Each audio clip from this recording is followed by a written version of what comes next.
Saying.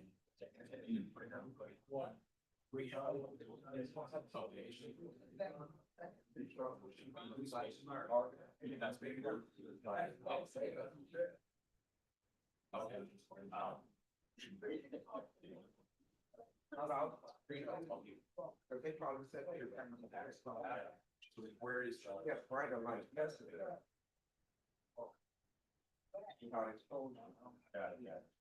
yes, so someone makes us fix service. You may want to make sure it's just so I keep them together so it's short speed. They we didn't turn our lights on when you came. You probably set your camera to these lights today, and I will have to really, I'm gonna have to overexpose the light. And then you yesterday, the lights are right. I got mine set to 640. Which still might work. It's, yeah. Cows, we don't have all the lights. Like, you Oh, know, let me go look. Ask the just a little bit more. Yeah. So we don't have, because otherwise it's. Mason. Manson. He might be in the back. He was back there when I came back. Yeah, he's not He's not back there. You can take a look at this file. and I'm, see yours is what always, but these particular, yeah, they always. they give focus, right? Yeah, that's just. See, Make kind of what I'm seeing, but I think that, you know, we get more illuminated. And I'm afraid we get darker people. Absolutely. I don't want to overexpose. Doctor was saying, we see all these things as of right now, they're starting. Let's just keep the frame tight, so I'm not seeing too many of these checks. does she know where the file is? They're gonna be in the middle, and then a few, I think, are gonna be on the edge of the bucket. Or director. Well, I see by it. So actually, I think we have to do that. Change. You gotta ask about tonight then. Yeah, she's right there, but she's on. That's everything? Is my exposure? I got them all on the high level. Let me know if I need to go higher on the ISO, but it seems like it's. Yeah, that's good. Yeah, we just have to, because everyone's not arriving at the same time, which you gotta. Are you trying? Friend. Okay. No, that's great, thanks. All right, so as soon as Viola gets back to her camera and the teacher gets back to the camera, we'll sleep.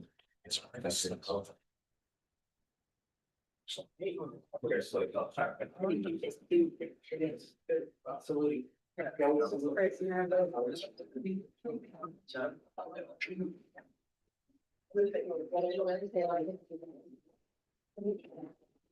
Will you get something to? I know you.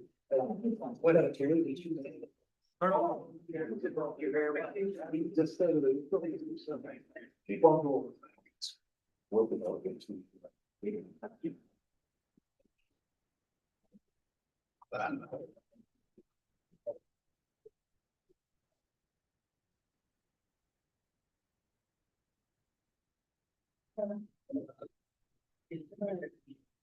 No. On crutches. Just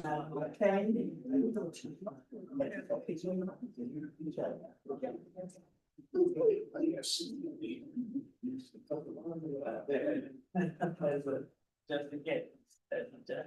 Do you think there's a therapy?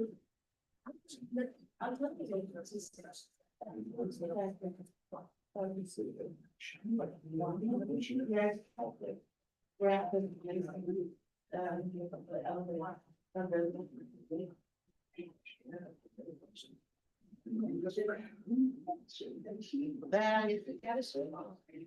She said, you need that.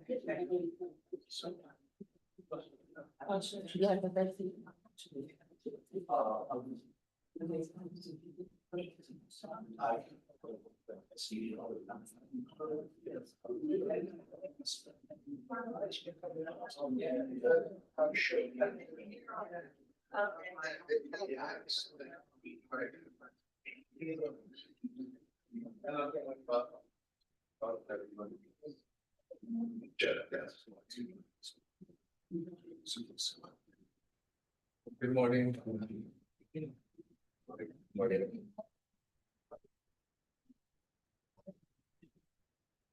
I have a problem. You go check the camera. So, Sneakers. Let's find out. See. Let's see. oh, you want me? Yeah.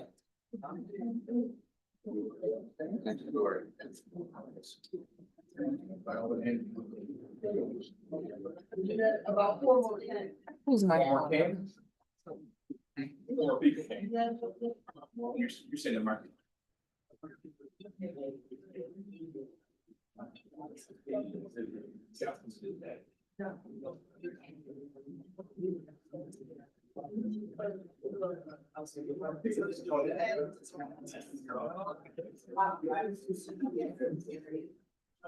They were sorry for this.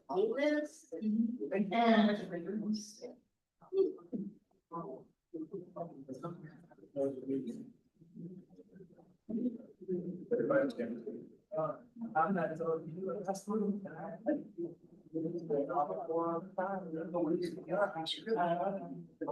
Yeah.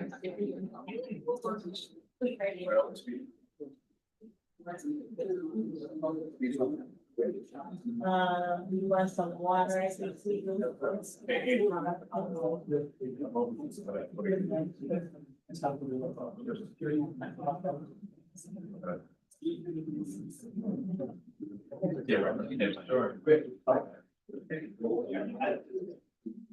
No, yeah.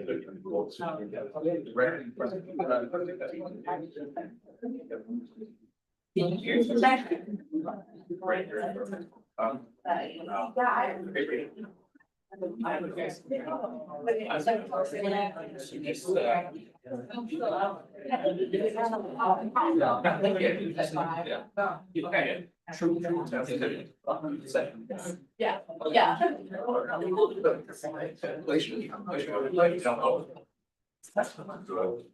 Okay, Fisher, you see, and.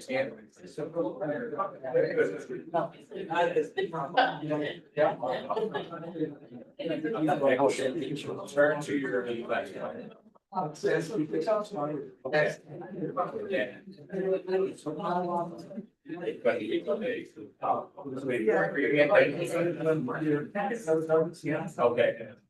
Look at me. A bit of problem, wait.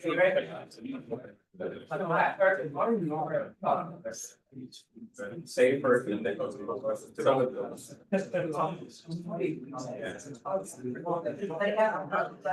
Truth telling session one. But again, this we. Yeah. Wait, we have a problem. Truth telling session one. We have a problem. So. We have a problem. The young man is right here. He's in the camera.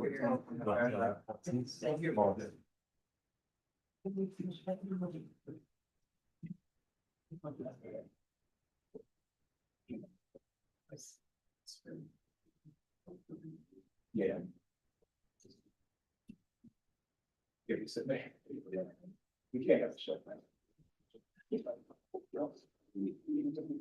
Oh.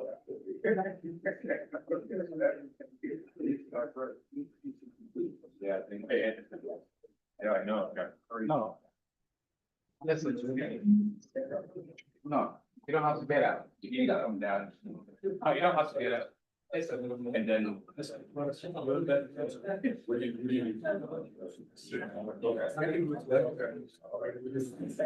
It's easier.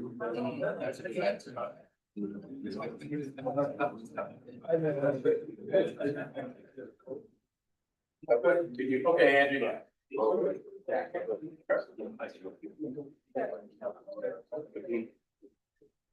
Truth telling session one. So don't like that. Give me 30 left. Truth telling session one.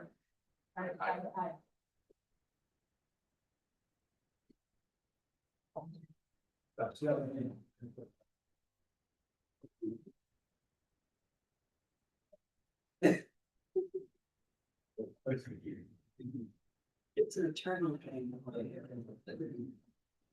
I'm so sorry.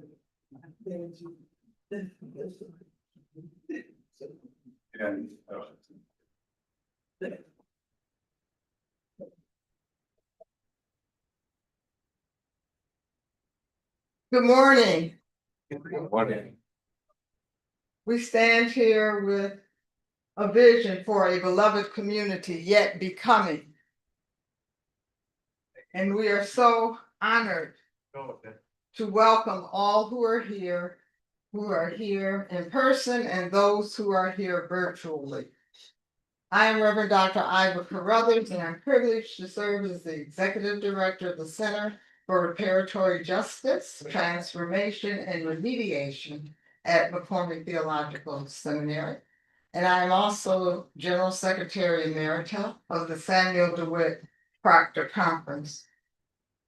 This is a call, the gathering of the spirit of we the people, the spirit of justice for all, and most importantly, the spirit of we will not be silent. Most especially, we gather in the many names of the sacred, the divine, the holy, and all that is good, just, and righteous. I would like for us to begin with a moment of centering and prayer, and I invite Reverend Dr. Waltrina Middleton to lead us. She serves as the Executive Director of the Community Renewal Society and a graduate of Chicago Theological Seminary, one of our consortium schools. Yes.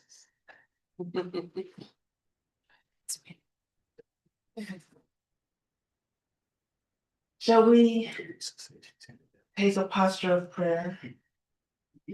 For such a time as this, God, where white supremacist patriarchy threatens to take land by any means necessary, we acknowledge the sacred grounds upon which we gather.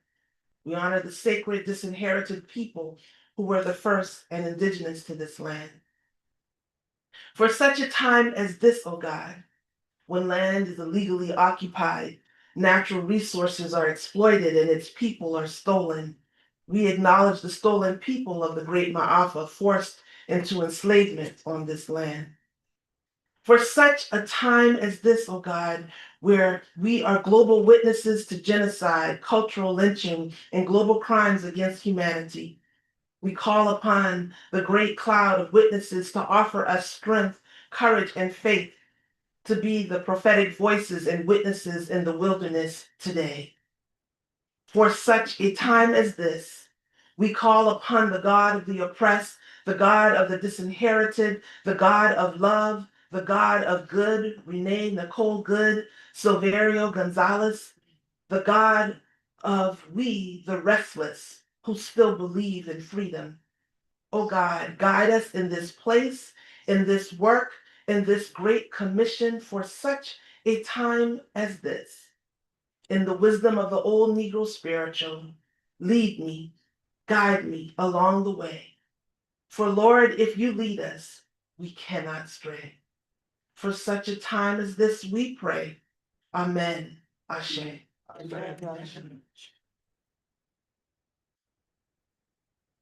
Thank you, Waltrina. Your prayer, as always, inspires us, it grounds us, it keeps us focused on that which is unseen, for we know that we serve a God that's omnipresent and most powerful. So we're here to stay the course, and we are so pleased that, as it turned out, 3 seminaries are in this space. That was not the original plan, but we planned God last and something else happened. But we do want to give great gratitude for the ways in which the 3 institutions, Catholic Theological Union, McCormick Theological Seminary and Lutheran Theological Seminary have come together in this dynamic, challenging time for seminary education and figured out a way to configure and reconfigure space and intent and relationships in such a way that we have walked into this space and it feels like we're at home. And with that, I would like to invite Father Enzo Del Bracco here to give us a special welcome. President of Catholic Theological Union. Thank you, Emma.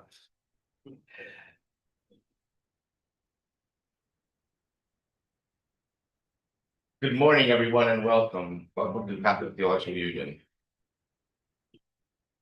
Thank you, Dr. Ivan. This is not just a space that we share together in this moment, but I think this is, I would say, a sacred moment that we're all sharing together.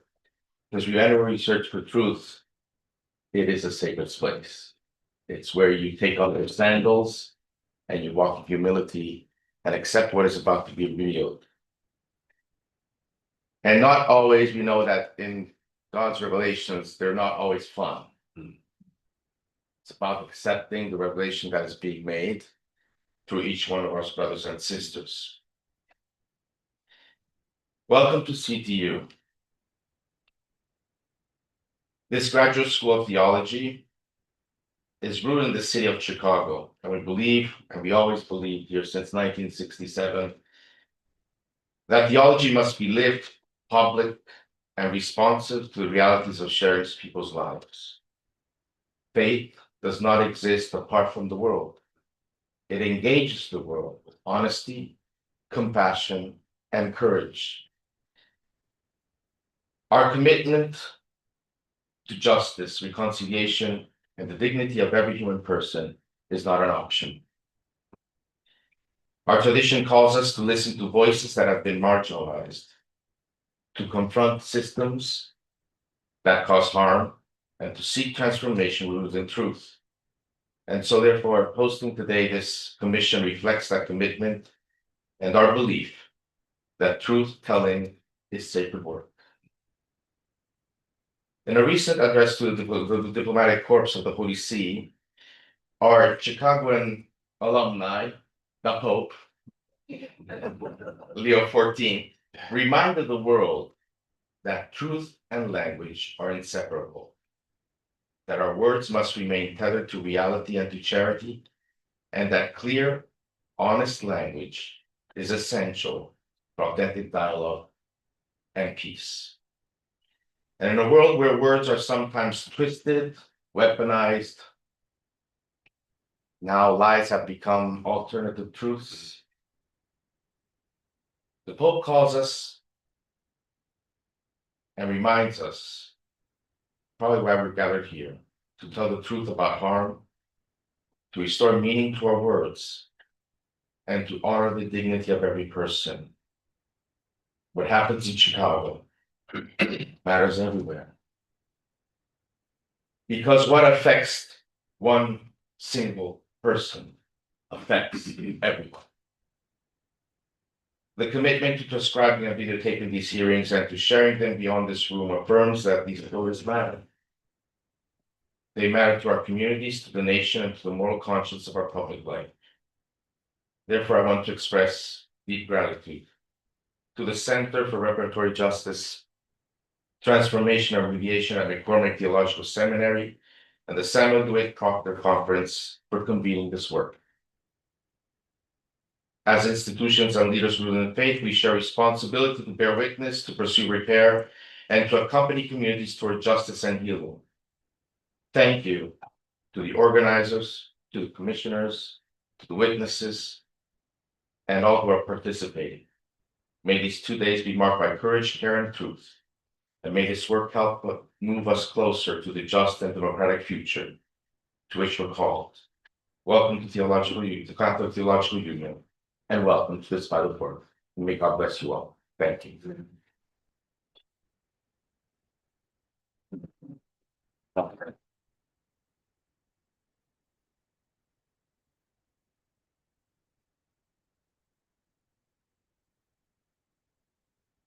perfect timing, Reverend Dr. Rice. We're also in the home of McCormick Theological Seminary, and President, the Reverend Dr. Maisha Bennett is, Maisha Handy is in a number of meetings today. She will be stopping through and in and by, and you will know her by her presence.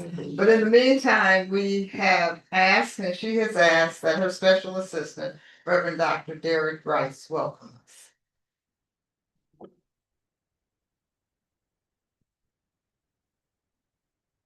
Good morning, everyone. Good morning.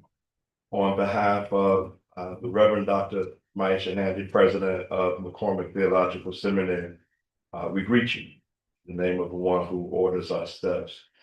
On behalf of her and the Center for Reparatory Justice under the leadership of Dr. Ivor Carruthers, we stand in this moment in the real sense, weeping at the blurred lines that we see in our country today and in Chicago. The military force reaches into the neighborhoods that we live in, and raids like Operation Midway Blitz turn our schools and routes into homes that feel more like battlefields. We're forced to ask the question, who's being protected and who's really being policed? As a seminary committed to the liberation of the oppressed, we stand on the prophetic indictment of Isaiah. Woe unto them that make unrighteous decrees, to turn aside the needy from judgment when power is asserted, the shadow of the military presence rather than the consent of the government. The sacred covenant between public authority and the people is canceled. To the representatives of our city and our state and the city, to the people who are doing the work on the ground, we recognize that Chicago is not a war zone, and our neighborhoods are not combatants. Justice demands that we refuse to surrender our humanity to the rule of force. We press toward today in the power of the Spirit, seeking that the city where justice flows like waters and righteousness, a never failing stream. We ask that we remember that we're doing ministry today. We ask that our ancestors prayed for this day, and you are the answer to those prayers. Welcome to this Truth Telling Commission.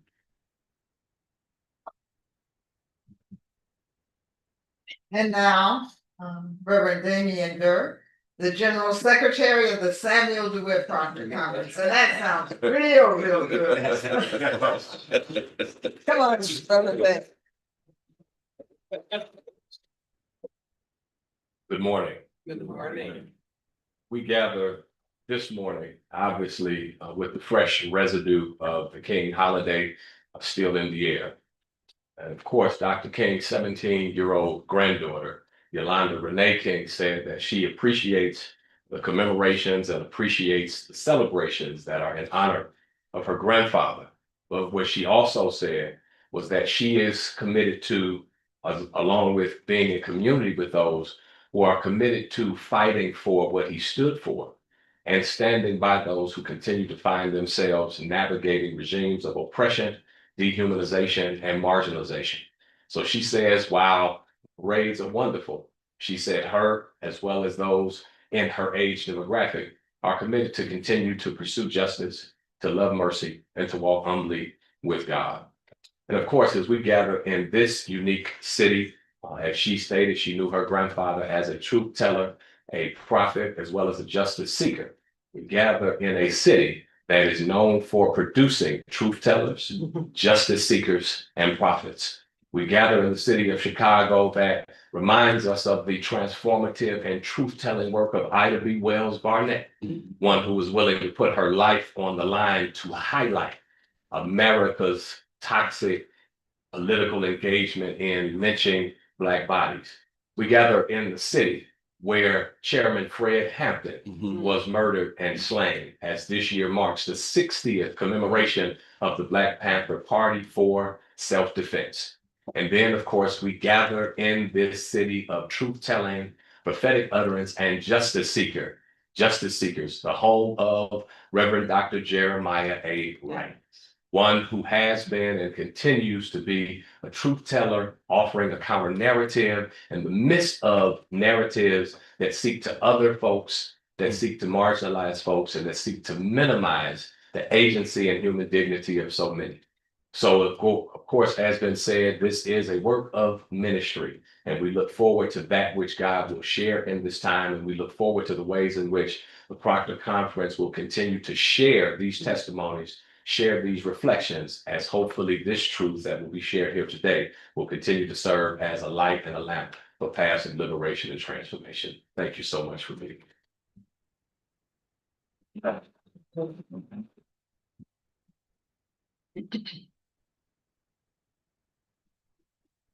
I want to pick up a bit on the spirit of the Reverend Dr. Martin Luther King, and there are many words of wisdom that we heard this past week. Words and his acts of courage embedded in those of us who are the generation who remember. We have an obligation to model that remembrance, to make sure that our children's children know the story. I want us to especially remember his prophetic pronouncement that unless America had a values revolution, it would drown in the triple demons of materialism, militarism, and racism. The center at McCormick Theological Seminary and the center here, as well as the mission of the Proctor Conference, is fully committed to be a leader facilitator and a part of this values revolution. We are all living the experiences of state-sponsored and rapid erosion of democratic values and practices. On the cusp of a 250th year commemoration of the nation's founding, rather than seeing efforts at a more perfect union, based upon principles of justice and equality, a welcoming spirit to immigrants, parenthetically, Jesus was an immigrant, and those fleeing oppressive regimes, we see just the opposite, including federal militarization of our community streets, the banning of our diverse histories, and efforts to inscribe, incarnate, and normalize a hierarchy of human value birthed in a white, male, hegemonic, and white religious nationalism, clothed under a banner of Christianity. Project 2025, the less known Project Esther, plans unapologetically to detail and implement this agenda. Much damage has already been done, and not just by one person, let us ever be mindful of that, but teams of persons who are committed to an America tail spinning in King's racism, classism, and militarism. It was in October when we saw the ominous signs of a gradual military takeover of our communities that the imperative for a truth-telling commission was something that we could do to answer the question of what next. It became clearer and clearer that Chicago was ground zero for the experiment and really a test of federal normalization of militarization of American communities. The demonization, the ostracism, the divisive politics, and the language of white national take-back under this banner of Christianity and Make America Great Again evidenced all the signs of authoritarianism, race-based ethnic cleansing, and removal of targeted populations by any means necessary. The terror has spread from coast to coast, and the inevitable killing of a white American woman in Minneapolis has awakened a sleeping giant. The spread of this diabolical threat to a vision for democracy is happening in large cities and small ones, wherever those labeled as undesirables are living in community. To attest to the assault and the counter resistance in Illinois, the Illinois Attorney General's office has already filed 51 lawsuits. in such a short time. 51 lawsuits. We'll hear more about this, I'm sure, today, because he will be joining us. The bullying, the threats, the irrational moves of power is also happening with a profound rippling impact on the geopolitics, the health, and the economies of the global community. From Chicago to Minneapolis to Portland to Greenland to UN and NATO. So those of us who have long been on the receiving end of this kind of injustice hope and pray that this is not a mere moment of shock, but rather not being a moment of shock to an uncomfortable situation that is being normalized. We hope and pray that this is a watershed moment that bears the marks of a transformative movement, a movement of God's hand for such a time as this. I do believe that to be so, we have to be still enough to be able to read the signs. And I can attest that as this planning evolved over the past few months, God showed up only as God can do in unexpected ways. 2 nights ago, many of you probably saw Rachel Maddow told the story of Ruby Sales, civil rights icon whose life was spared by a white Episcopal seminarian who took the bullet for her in Lowndes County, Alabama. It was a watershed moment 60 plus years ago, and if you look at our sponsor list, you will see her name and organization because I have been talking to Ruby practically every other day as we move through this process. She is a sponsor of our gathering here. But God, we sit in a Catholic seminary, housing 2 other seminaries, and just a few days ago, profound statements of calls of action and witness and breaking of the silence were given by bishops of both Catholic and Episcopal churches, saying we must assume the moral positioning against tyranny, amplify our voices, and be ready for martyrdom. Be ready for martyrdom. Cardinal Kupich called it bringing our moral authority to witness. And that is why we are here today. God has called us to be here to demonstrate our moral outreach, our outrage, and to make our faithful demands as people who believe in the humanity and dignity of all people. As our planning took shape, we decided to name this commission the HART Commission, H-A-R-T, Human Rights, Anti-Authoritarianism, Reparatory and Restorative Truth-Telling Commission. HART, yes. But also HART, H-E-A-R-T, because America is on life support, being propped up by the sheer power of demonic and despotic leadership who values lying, self-indulgence, and bullying as the roadmap to a prosperous and peaceful America.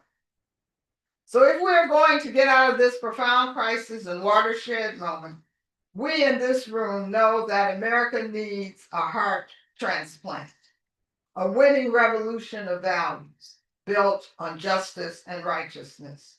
We are indeed at a crossroads. So I'm privileged to call this HART hearing in order in Chicago, because in the words of South Africa's presider over the Truth and Reconciliation Commission, Bishop Desmond Tutu, if you are neutral in situations of injustice, you have chosen the side of the oppressor.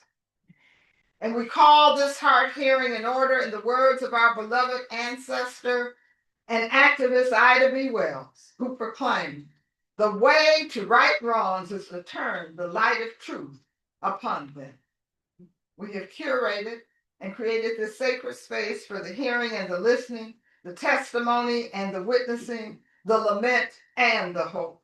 Our chapel is next door, awaiting any who are led to moments of solitude and further discernment. Now that we have established we are here for a movement willing to name, confront the demon within, a movement that requires resistance, repair, reparations, and restitution and reconstitution in the name of all that is holy. Let me turn to the format of this witnessing. Over a 2-day period, those who testify will be asked to read or share for up to 10 minutes and then engage in an open 20-minute Q&A with esteemed commissioners. Because of time constraints during the hearings, testifiers have also been encouraged to share more of their narrative in writing, and those submitted documents will also be provided for the record. Our commissioners represent a diverse background and expertise, all concerned about what is happening in this nation. Every effort has been made to garner a diverse group of testifiers, but we must make a note of the extent to which intimidation and fear has impacted a people's willingness to share their stories in public. And we have to appreciate that regardless of our agenda. The desire is there, but the emotional and financial capacity is wanting. The knowing you might be putting your friends, your loved ones, entire families in harm's way if you dare to say a word. Being snatched out of cars and daycare centers, shot in cold blood has successfully triggered fear, xenophobia, and divisiveness. For our leaders and public servants, being on 24-hour call also limits their capacity to sometimes be present. So we can't be judgmental of others. We know not what they are doing on behalf of all of us.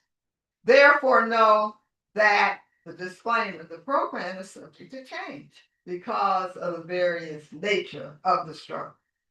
We're also joined by a group of those we call observers and justice advocates and activists who will help us amplify the message. They represent a cross-section of organizations who are engaged in the struggle to preserve principles of democracy. All proceedings are being recorded and will be transcribed. Our editorial team will be led by Dr. Michael Bennett, economist, sociologist, and community economic development expert, Professor Emeritus DePaul University. The commission will issue its findings. It will synthesize them as a public policy report, and they will translate those recommendations into educational materials and programs for broad civic engagement and education.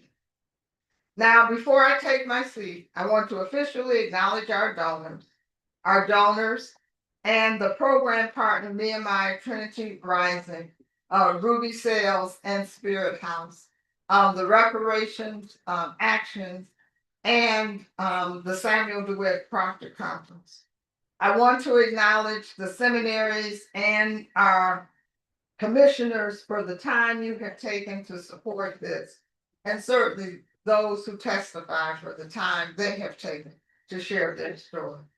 We have asked this morning that the Reverend Dr. Otis Moss III serve as the chair, the presiding chair of this morning panel, and he has agreed graciously to do so, though this was not unknown to him.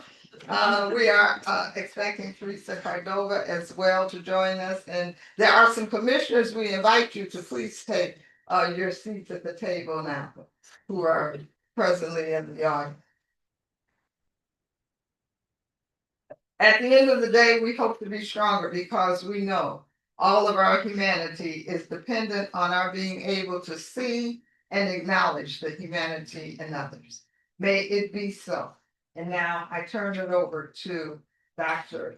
Reverend Otis Moss III, Senior Pastor of Trinity United Church of Christ and known all over the world. Thank you, Dr. We're grateful that all of you are gathered here and those who are watching online, and for those who will be looking at this recording of this presentation. At this point, we are going to have at this moment in our first testifier at this time.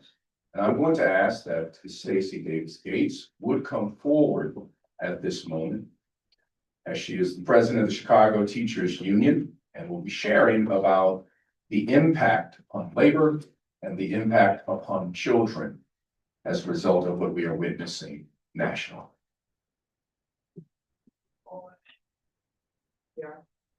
There you go. Thank you.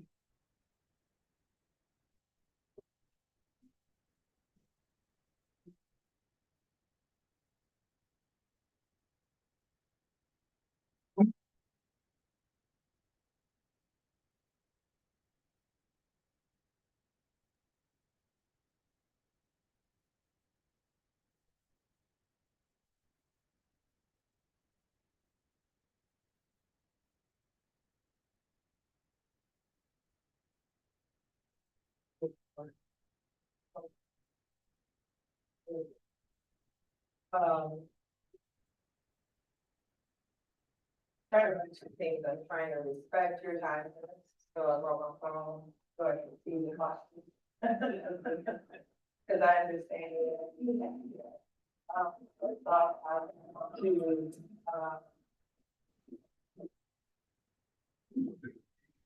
figure this out. Thanks.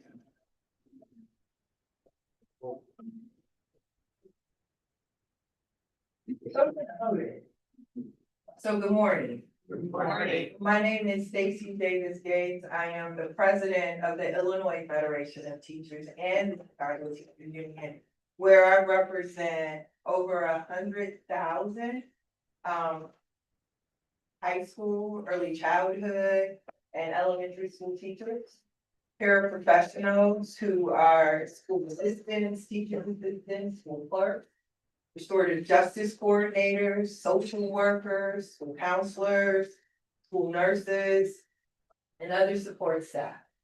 I want to acknowledge that I am honored to sit before all of you today to provide what I perceive as very valuable testimony.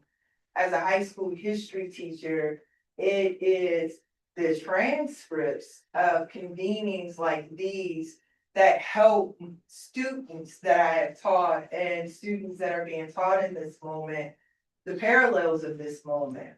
I also want to acknowledge the fact that it feels very safe in a room with people who are believers and understand the power of belief and faith. It also feels good to be in a room with people who understand the significance of our history, our collective history in this world, but in particular in this country. So one thing that I'm gonna do is hopefully ground my testimony in the parallels of this moment. And number one, I hear a lot of people speaking ahistorically about what we are experiencing in this moment. We are experiencing a very American debate that we have had every generation, quite frankly, in one form or another. The debate that we are currently engaged in this country feels more violent because it includes more people. But I would submit that the violence that is being felt across this country and across this world, quite frankly, is not just American, but it is a violence and a trauma that Black Chicagoans know very well. If you understand our history in this great city, you understand that Pullman Porters delivered a newspaper to places like Sunflower County, Mississippi, where my paternal branch is from, that encouraged their escape of Jim Crow, not fascism. We called it Jim Crow, we called it lynchings, we called it black codes, we called it literacy tests, we called it poll taxes, we called it convict leasing, terrorism, process, the Ku Klux Klan, sheriffs. When I think about Renee Good, I think about Viola Liuzzo from Detroit, a white woman murdered during the Selma campaign. But if we think that this is about Nazis and European fascism, we'll never understand both our responsibility to tell our stories and our responsibility to call people to something greater. And I would submit that it is more important, particularly in Chicago, now more than ever. Number one, because they told us that they will be back in the spring. Number two, Black people have been invisibilized in the retelling of this terrorism in ways that are demobilizing, especially for an organizer like myself. When you get into fights, you have to bring all of your people. So I would submit that the work that you're doing here today is not just landmark, but it is critical in the survival of this democracy and in the protection of our young people and the work within this city as well. So thank you. Thank you very much for convening this. So my name is Stacy, and I'm a high school history teacher. And as a high school history teacher, I know that workers matter. Because workers have been very clear about how they leverage their labor in order to help create democracy and an expansion of that democracy. Because the democracy that we have now is a democracy that my enslaved ancestors created when they walked off of plantations during the Civil War. History, retold wrongly, tells us that the Emancipation Proclamation did that. But W.E.B. Du Bois and Black Reconstruction tells us that our ancestors left plantations and it crippled the Confederacy that we are being reminded of in this moment. Right? They lost the means of production, so it broke their backs and disabled their forces. At the same time, enslaved Africans who walked off these plantations walked on to Union armies, and they fought side by side with soldiers from the North to rejoin our country. But that isn't the story. The story is after the war, when these people, allied with white abolitionists, allied with Black abolitionists, and led by women, Harriet Tubman, these people put forth a demand of this country. And the demand was public education, public health, public housing. In fact, with the Freedmen's Bureau, the creation of it in the South, which housed all of these spaces, you also get your first DEI program. White women teach Black children in the South. You have to tell very powerfully how workers are important in this moment, and how Black people are courage and our commitment to this idea of liberation and democracy is critical for our collective survival.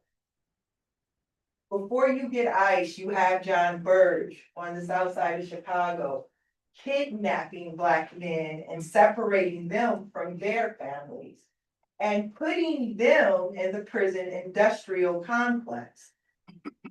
We've had these occurrences before. So in order to mobilize, it is incumbent upon all of us to tell the truth transparently and specifically about our American history. Ignoring that demobilizes and marginalizes our ability to see ourselves through this moment. And I know that it is critical we do that because of the impact being felt in our school communities.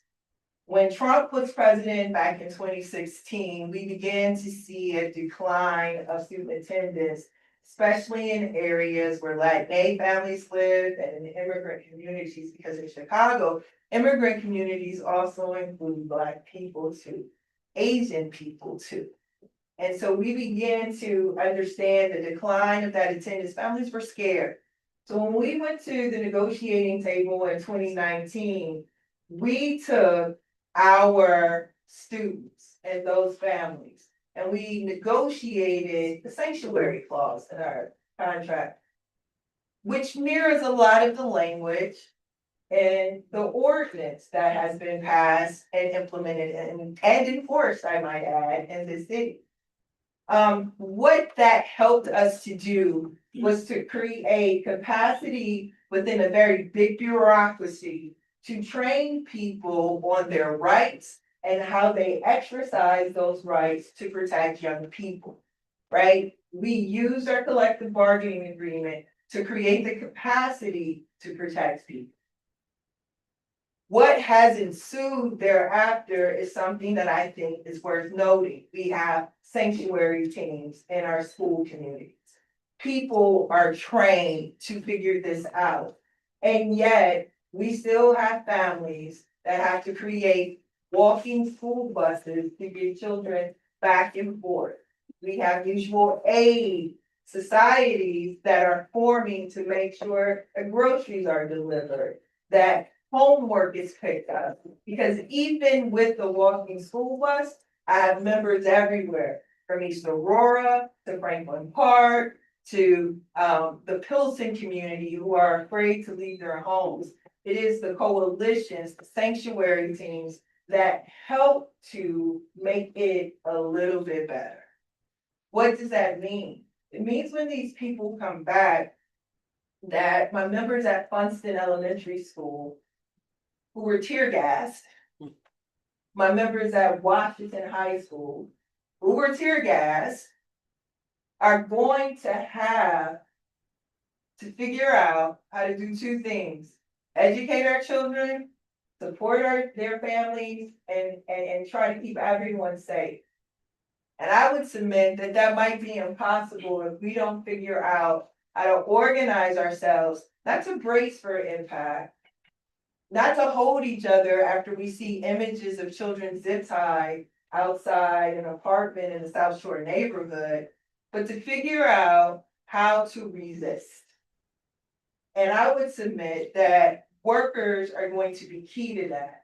And in order for that to work, the education of this moment has to be retold in the dimension in which we've experienced it. So you're going to need teachers and unions to make that work.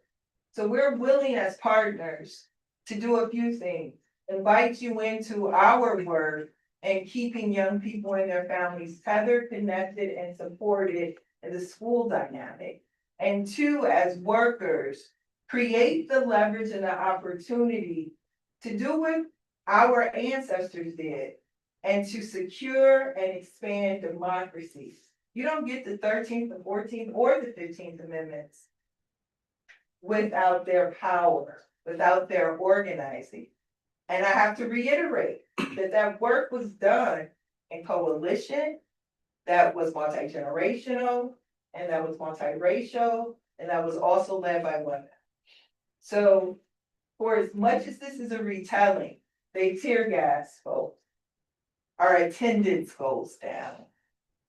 Children come to school traumatized, much like the trauma that we've experienced with Black children who wanted cops out of CPS. Because the research says better attendance, safer experiences, parallels. So we want restorative justice coordinators and social workers and nurses. Same thing we're gonna want for our students who are experiencing this moment as well, but bigger, because all of our families need that.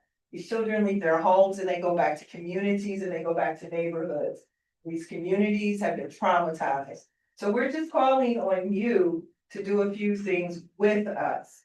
Join us in sanctuary at your local neighborhood school. Number two, invite our workers to participate in the strategies and in the policy creation of how we survive and expand and get over this moment, right? Expand to justice, but get over the injustice, just to be clear. And then finally, how do we together resist? It is not enough to wipe tears. That is not our function. I became a teacher to prevent on the front end the injustice. I didn't become a teacher to walk them to the counselor's office after the injustice. So I invite everyone here and in this city to think about what it means to shut our city down from injustice and tyranny. I'll take questions now, thank you. Thank you very much. We're going to open it up to our commissioners for the questions at this time. Thank you.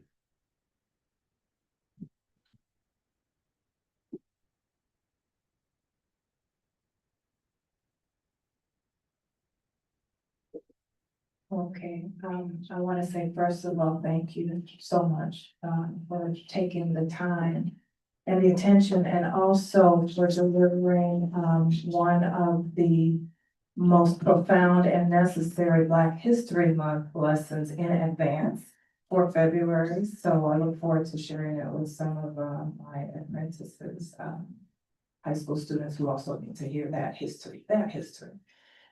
Just a quick question, Dr. Vicky Casanova Willis. I am really honored to be a part of this convening, having participated as both a jurist for some international tribunals. My work is in the human rights, international, but local human rights arena. And my question is, also as one of the authors of the Burge torture curriculum, I guess.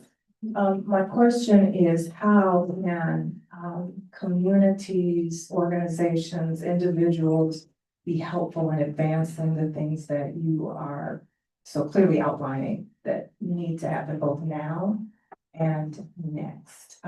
Specifically thinking through how to put things in a human rights context.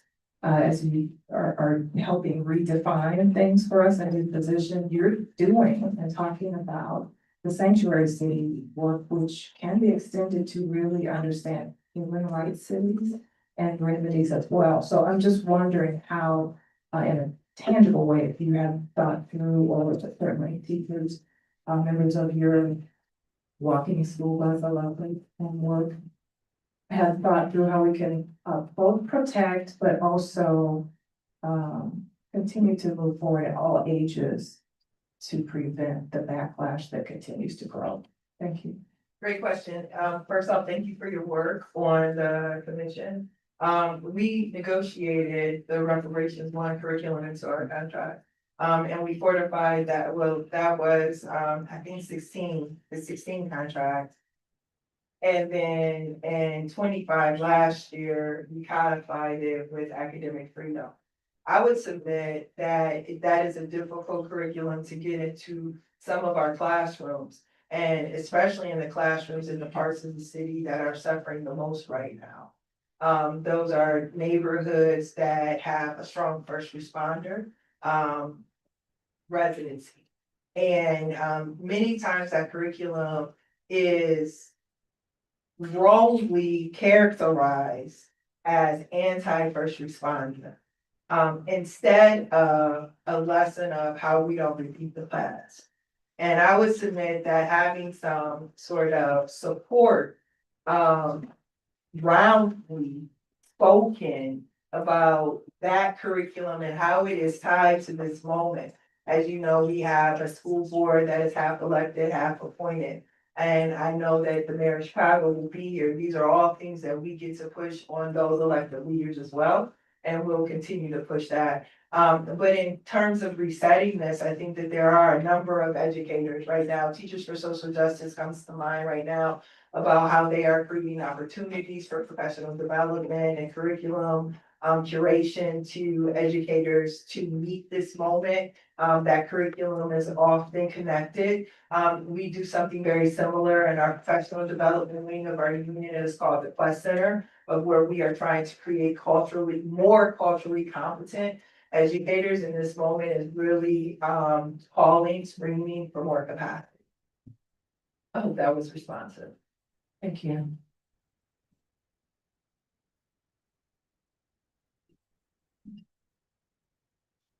I think this is the most powerful historical analysis we've heard from an educator. And I think that is important. My question is, how do we take what you have just shared very briefly and replicate it throughout the city and throughout the state? Because I think many of the parents, faith leaders, don't know what you know. And as I was thinking about the Children's March in Alabama, it's almost time to recreate something like this. So what do you think?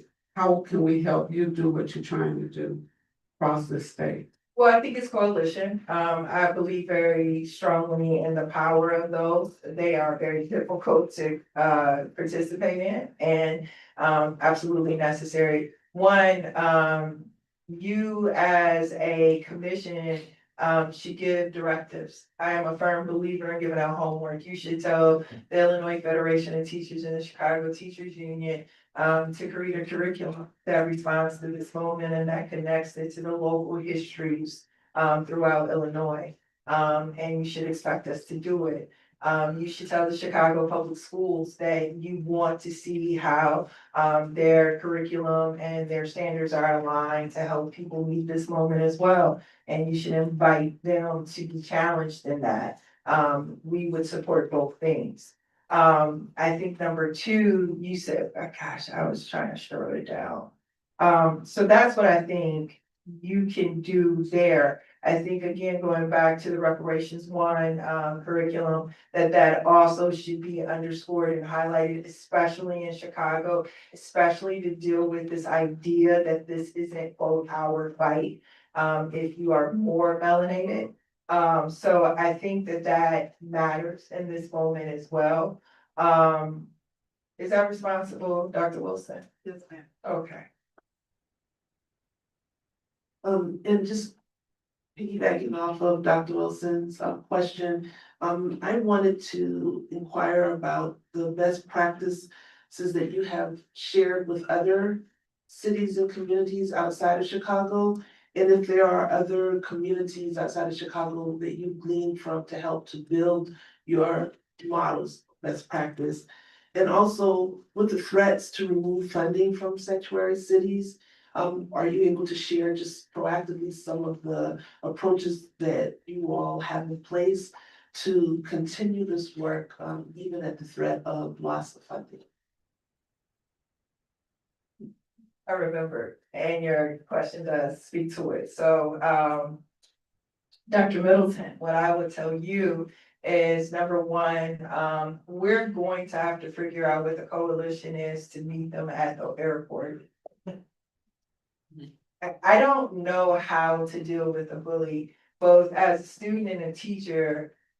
It was the same experience. As a student, you can't keep stepping on my foot and you can't keep pushing me around. So I have to respond to that. And the response rightly has to escalate. Number two, I think it is important for us to understand that it has to be every sector and it has to be everyone.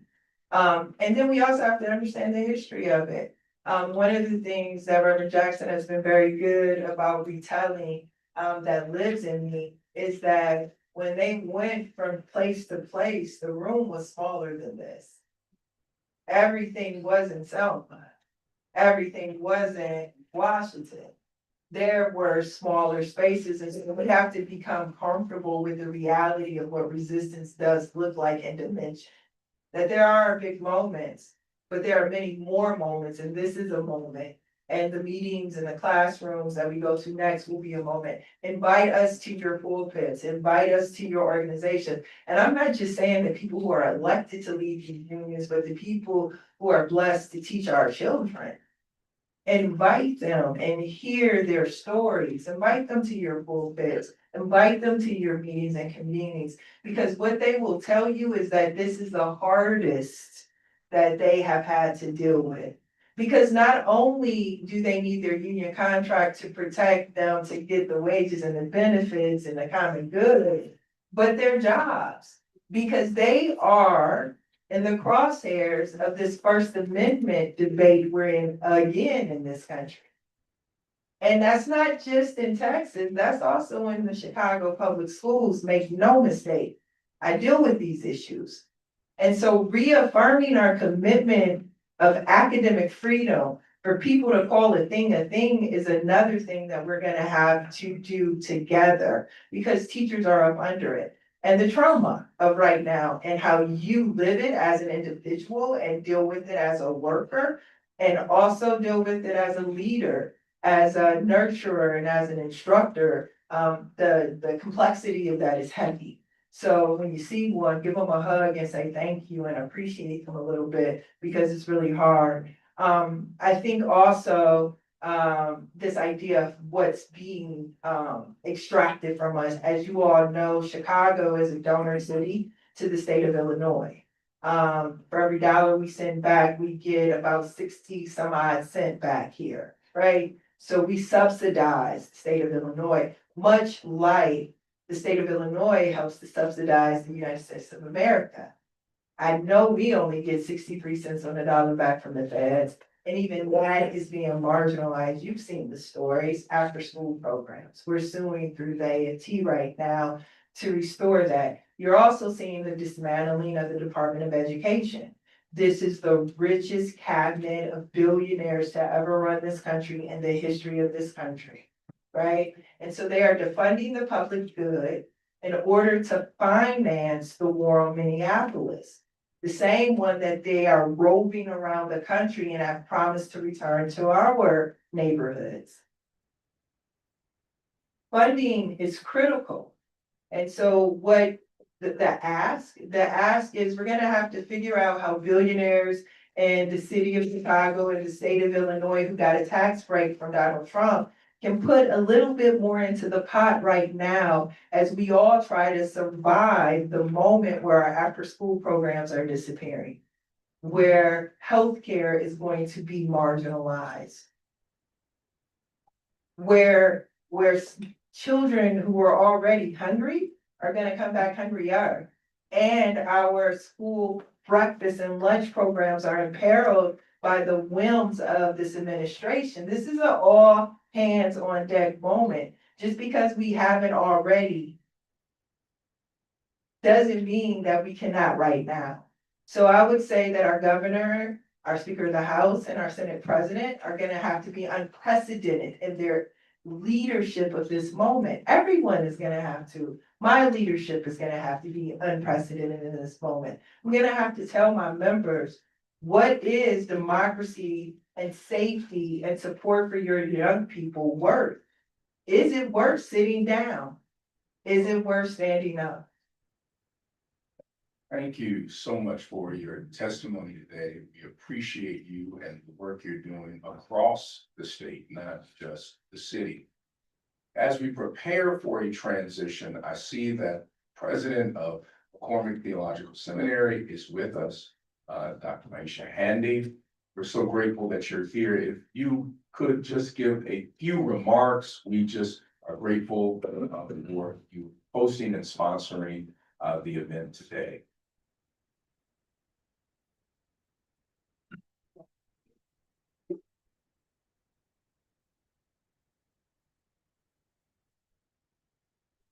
Good morning. So good to see all of you on today. Thank you for being here. Thank you for your patience with my schedule. I'm gonna have to be in and out today. Dr. Iva, who we affectionately call Mama Iva, has known this for a while and was willing to accommodate my schedule. I can't say enough. First of all, welcome. I know you've been welcomed already by Reverend Dr. Derek Grace. But welcome to McCormick Theological Seminary. That is hosting space for this event, and the Center for Reparatory Justice, Transformation, and Mediation is one of the centers of McCormick. I can't say enough about how important it is to gather for this truth-telling commission in a time when we are almost beyond cultural erasure. In the fight against that, we are dealing with the evil onslaught not only against American citizens, but against absolutely anybody, anywhere, at any time, under any circumstances. We are dealing with the brutality of ICE agents. We have students in this building who have to fear for their lives when they walk outside of this door. And so it's so important that we take time to speak our truth. And as we often say, to tell the truth, even if we do it scared. Amen, somebody, it's a quiet room. When I was a student at Emory University, Archbishop Desmond Tutu was there as a professor, visiting professor, and I had the honor of serving as his teaching assistant in one course, and then as his teaching associate, teaching a course with him after that. And he would always remind us that the TRC in South Africa was not a cookie cutter model or methodology, and that one size does not fit all. And even as we understood that, he also emphasized the importance, though, of having folks come and testify and speak their truth, tell their truth. As we know, that was very different than the outcomes of Nuremberg. But what we do now, what you are doing now, has important implications for our future and for the day when that arc of the universe bends towards justice. So thank you for being here. Thank you for those who push the arc and make it bend towards justice. I don't want to start calling names, but Reverend Dr. Otis Moss, I know that voice. Who's talking right now? Thank you so much for being here, Father Flager. Just always a blessing to be in your presence. Reverend Brett Brown, Reverend Dr. Jeanette Wilson, who's known me since I was knee-high to a grasshopper. Thank you all so much for being here. I'll be back. I have a meeting at 11 to 2. I'm hoping it doesn't last that long, but I most certainly will be blessed to be in your presence the next 2 days, and we are honored to have you here to tell the truth, our truth, the truth that needs to be told. Thank you.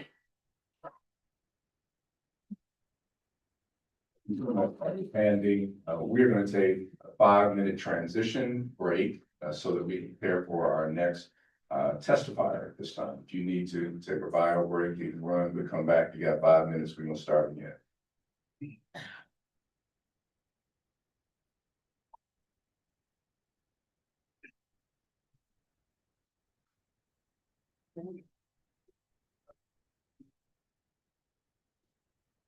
Well, we tried. I usually. Here's my after to say, come on, like I did.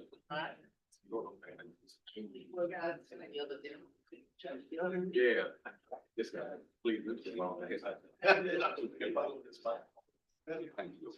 take care of yourself. The neighbor says.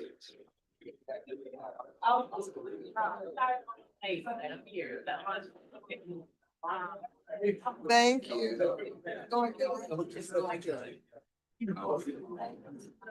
And you go straight from the comments, straight into the inquiry, so I'm saying I'm just sure. But I'll go straight out.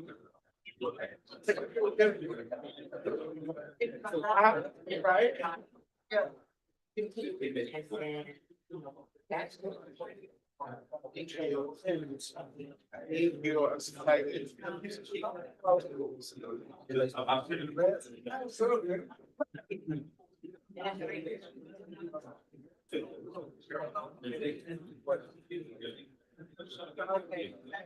That's why I take it. Oh, yeah, I'm taking it and through here. You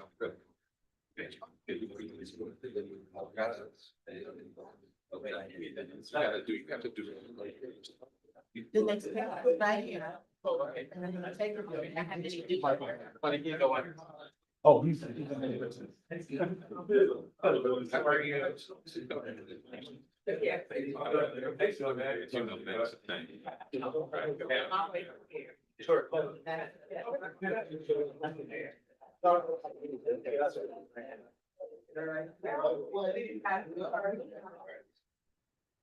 That's an amazing man for you.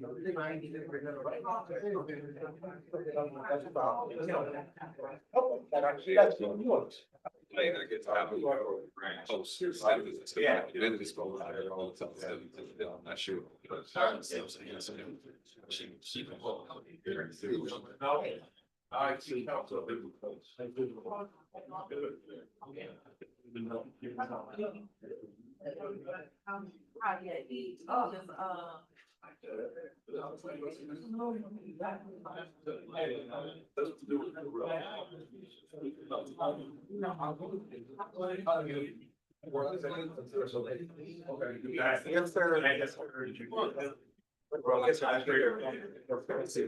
It's okay. It's yeah, I heard me talk about. Yes. And reparations and profit is. Fair, so this is profit, you know, you have to talk about, it says about the trailblazing leader, a raw coalition. So, you know, so these things, and he is an extraordinary preacher, teacher. Kid boy, he's not in church right now. I was listening to how you doing? I'm pleasant to meet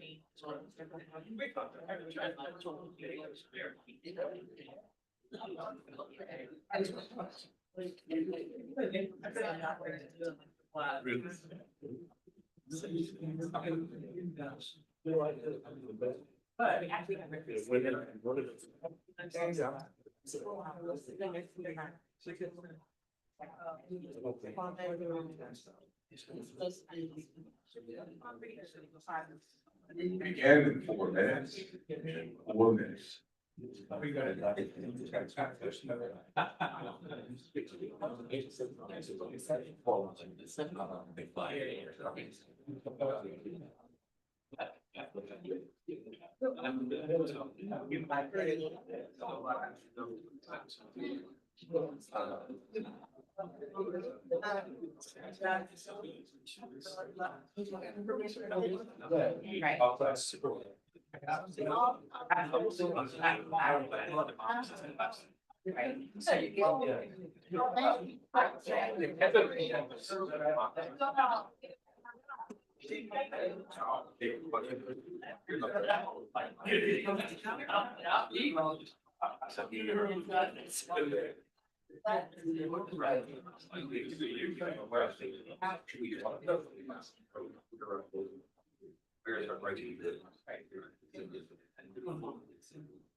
No, I'm even like.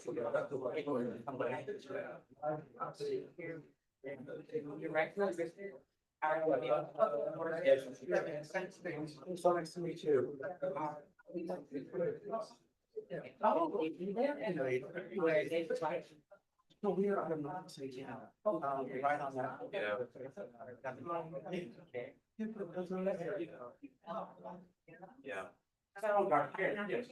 Yep.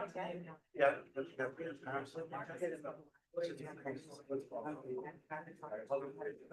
It's scary. Oh,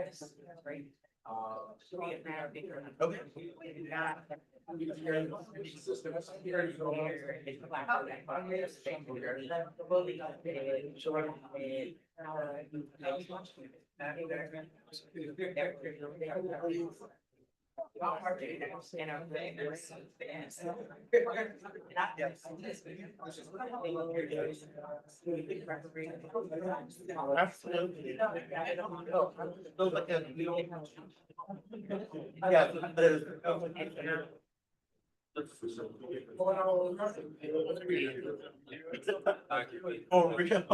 It's such a pleasure to meet you. So I'm just. Let's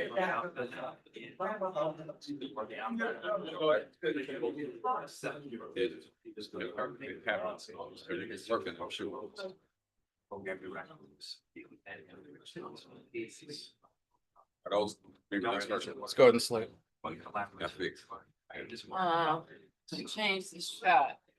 Yeah, he's gonna know what to go. Should be coming in a second. Okay, so this guy, they should know that. Yes.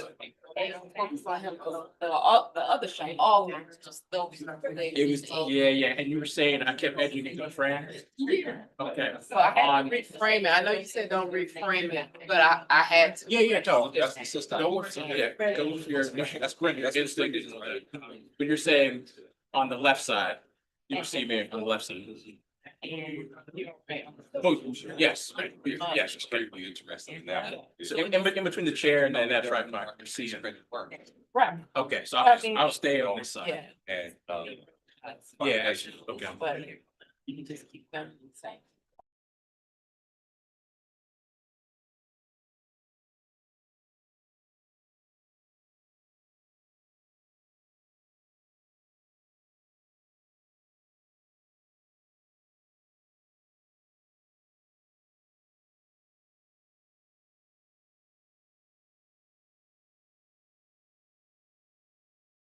Again, we are going to ask for our second testifier to come forward. Bishop John Michael Del Rio, you come forward, Bishop, and bring forward a testimony at this time. John, thank you for joining us.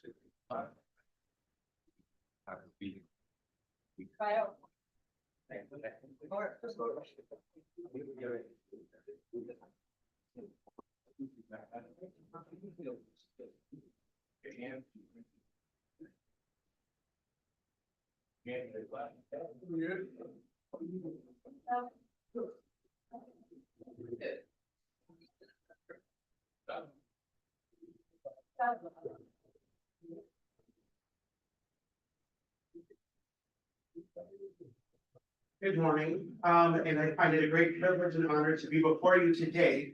And especially within this truth-telling session. I would be very truthful and frank. Had you asked me 2 years ago, I would have had different political ideology, and I would not be before you today. But I am so thankful for this panel, this commission, because now I look at each and every one of you, your work, your sermons, articles, books, as encouragement to be before you today and to be a voice for those who cannot be in the room today. I come before you not as a politician. I come before you as a pastor, a bishop, a witness, and a voice for the marginalized. And what is happening right before our very own eyes. I cannot tell anybody else's story, but I can tell you what I have seen with my own eyes. I can tell you the stories that I have heard with my very own ears. And I want to first begin where truth hit me. I'm a former educator, Spanish teacher, high school. And when things began to happen with rhetoric of mass deportations and stuff like that, if I could be very frank, I ignored it. I said, that could never happen. We're the United States of America. That could never happen in our country. And so we blew it up. We saw it happening in California, blew it up. It's not happening here. We saw it happening in Texas. That's over there. That's not here. Until it came knocking in on our door. I had an advanced Spanish class of 5 students. And they were all native Spanish speakers with parents who were immigrants. And that morning, the students were not their usual high school energy self in that class. And I finally said, guys, what's happened? What's going on? What's up? What's wrong?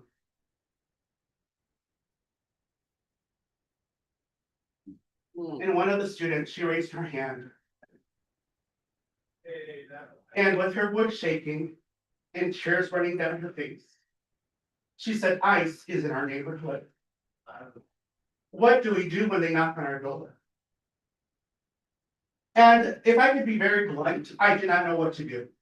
This is my first time in social justice. I'm brand new to this. The seminary I attend, they lit a fire of social justice in my heart, and I have been studying and I have been reading many of y'all's works. And at that moment, I had no clue what to answer because prayers and thoughts was not going to be enough. Prayers and thoughts was not going to stop ICE from knocking and pounding down their doors. Prayers and thoughts was not going to change the situation. I went to my principal, I went to my administrator. I said, I don't know what to do. I feel helpless at this moment. And so I asked if I could do a little bit more digging, and they said absolutely. And I began to call immigration lawyers, and they all told me the same thing. They said it needs an act of Congress, there needs this, there needs that before, and there's hundreds of thousands before they get and trickle down to the neighborhoods. it'll never happen. And the scary part is, every time I have heard the words, it'll never happen, it has happened. Now we are at a point of this pinnacle moment in our government. You see, what struck me and what breaks my heart about the situation is those students I'm talking about, they weren't worried about themselves. They were not being selfish and worried. They heard conversations they were not supposed to hear. What were those conversations? Parents, as they were cooking, making survival plans for what were to happen. They didn't realize the children were hearing it, but they did. And so they came into my classroom. They didn't have questions of, what am I going to wear to prom? They didn't have questions of, what movie am I going to see next week? Their questions were, what am I going to do if mom doesn't come home? Their questions were, what am I going to do if dad is stopped on our way to church? Their questions are, what if I get home and there's no one there to watch over myself and my little siblings? Who will cook? Who will clean? And I wish the next point I was exaggerating. I wish I was making it up for rhetoric purposes. But do you know what happened?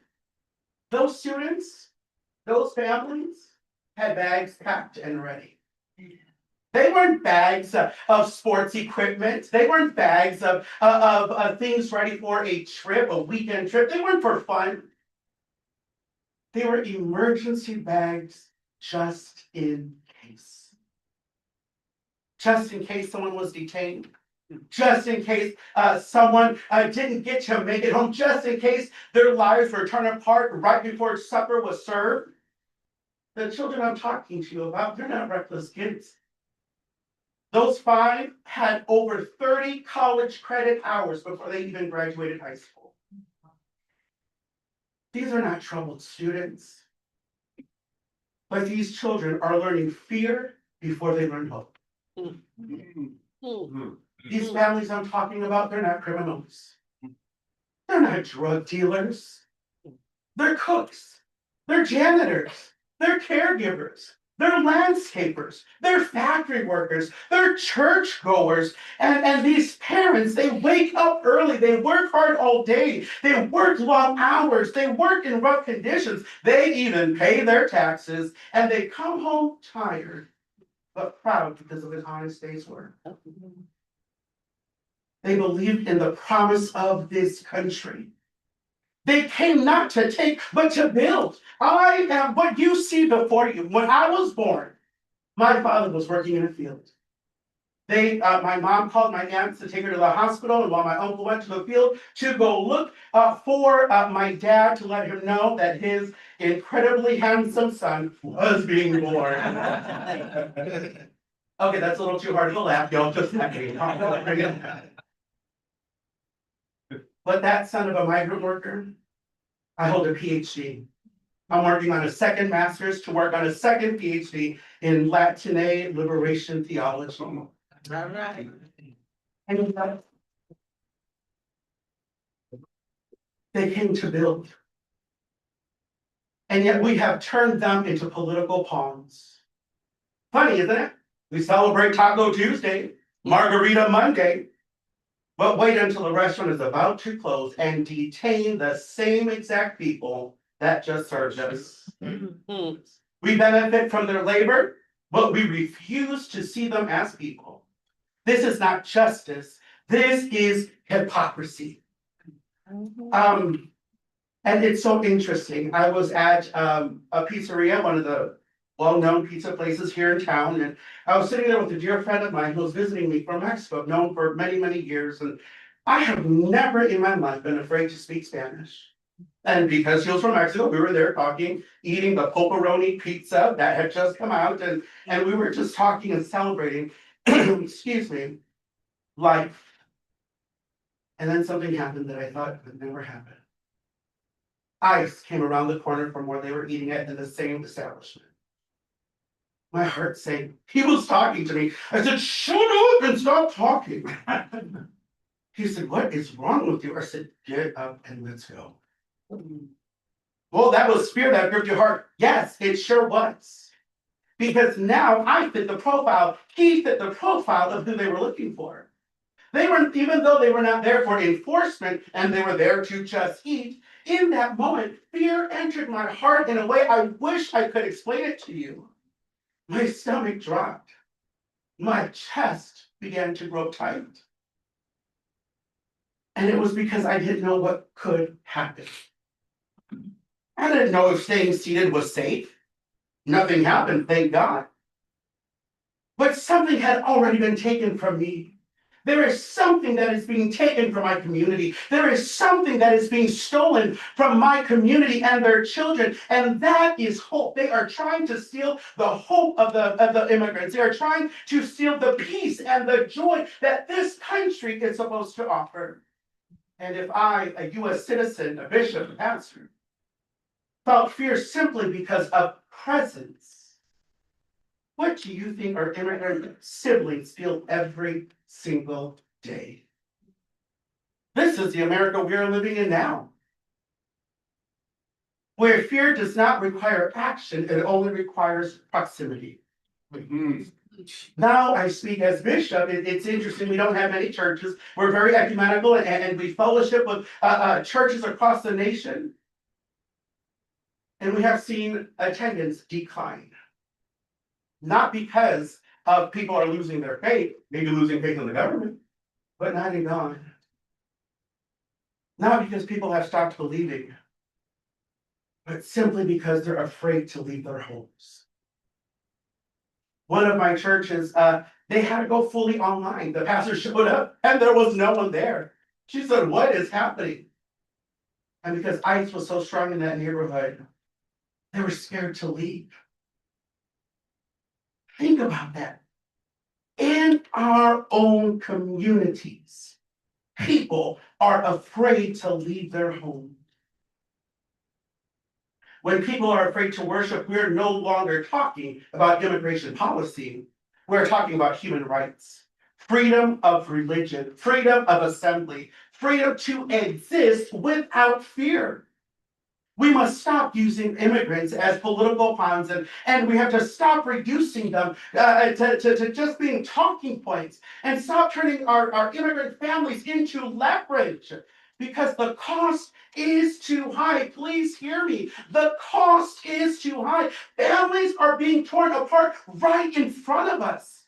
There are children that are seeing their parents detained violently right in front of their very own eyes. You're gonna talk about trauma? Communities are shrinking into silence.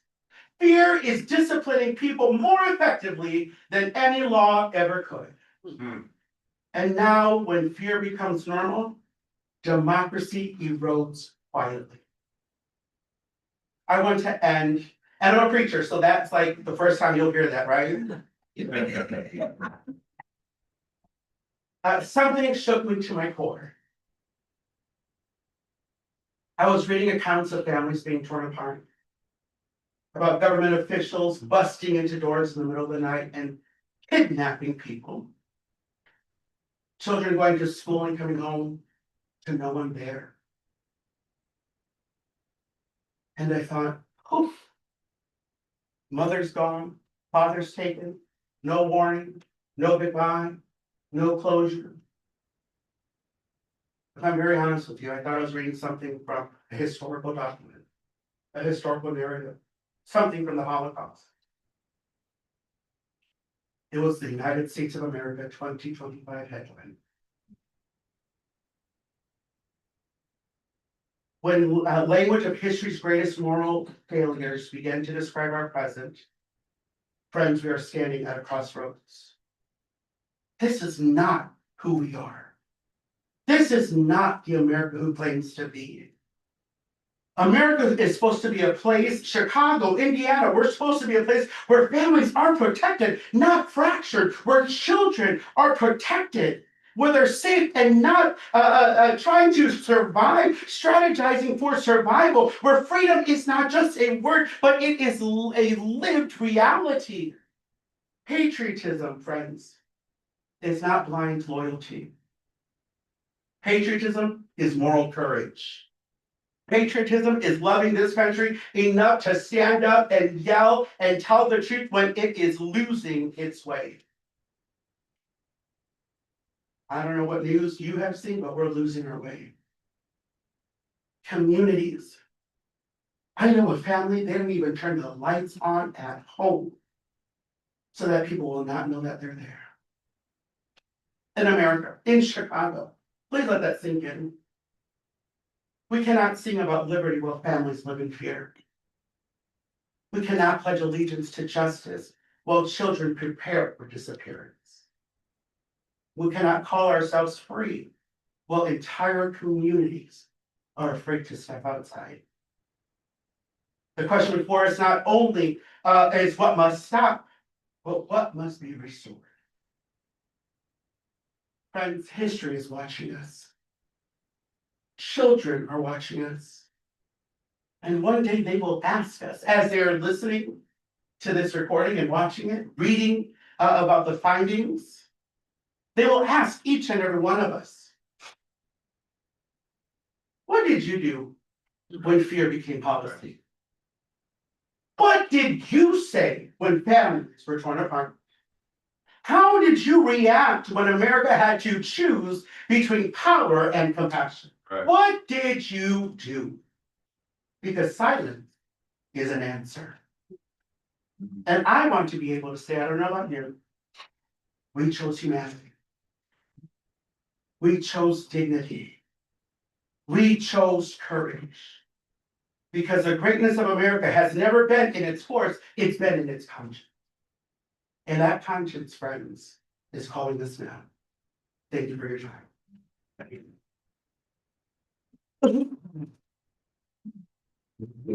Thank you for your powerful and passionate testimony that many people will be hearing. And I hope that many students in seminary will hear your testimony that you did something amazing. I think this was you dropped a mixtape. Thank you for the beats of liberation that you were playing today. Reverend Waltrina will be bringing the question from our commission, and then we will open it up to the floor. Thank you so much. I echo those sentiments. We're very grateful for your presence and all that you've shared. My question actually will begin with the last question you raised. What must we do to restore what was stolen?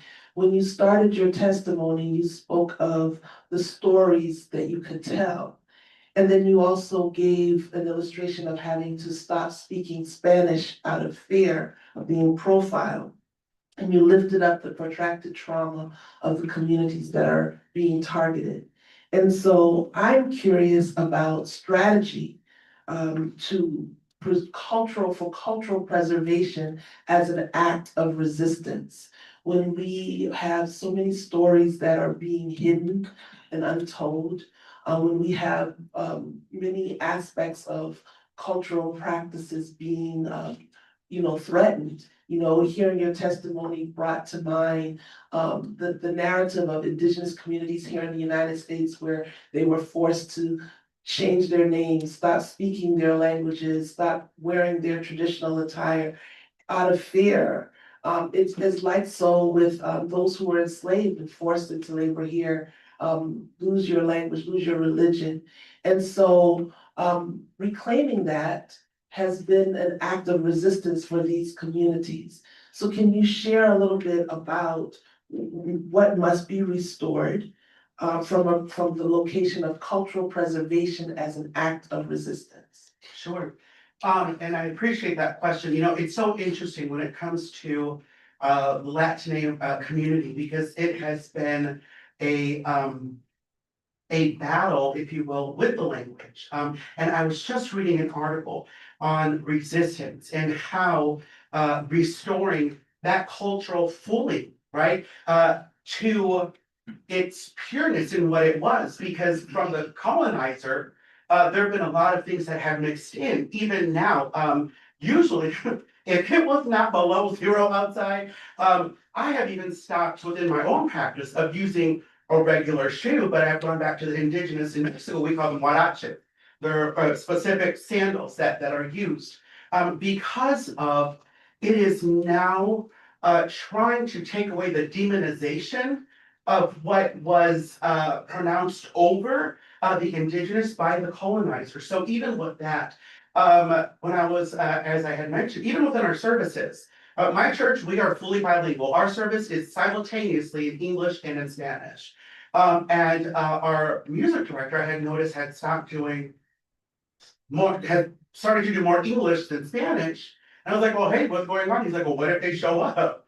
I was like, then we're gonna have to be Paul and Silas at midnight, because there's no way in the world we're about to let, yet again, the colonizer in that thought and mind pattern change even the way we worship God in our faith. So many times that has been demonized. You can't worship. That's not the way we worship. You cannot do those songs. Those are not our songs. And so, to be very honest with you, it in many ways, with strategy, with this whole administration, I could have a strategy, and just by one executive order, I gotta go back to the drawing board, because things that I thought would never happen. I have a great aunt who is 94 years old, and she said, I am seeing things I never thought I would see again. And that was the moment where, it's making people still feel comfortable in that language. Because I have colleagues and parishioners, they won't, when they go out into public, they won't speak Spanish. They'll point, they'll text their children. And we've been trying to work in that way to make them feel safe and comfortable, even within cultural boundaries too, to celebrate who we are. I think that's the greatest thing of America. I think that's the greatest thing of Chicago. Just last week, I was in a little village on a Friday night where there should have been vendors and so many things, and it was a ghost town. I mean, we went to our favorite taco place, and I got a parking spot right away, and that is a miracle where we usually go. You gotta drive around and pray that they don't find you and put a boot on your car, but that's what we've been trying to do.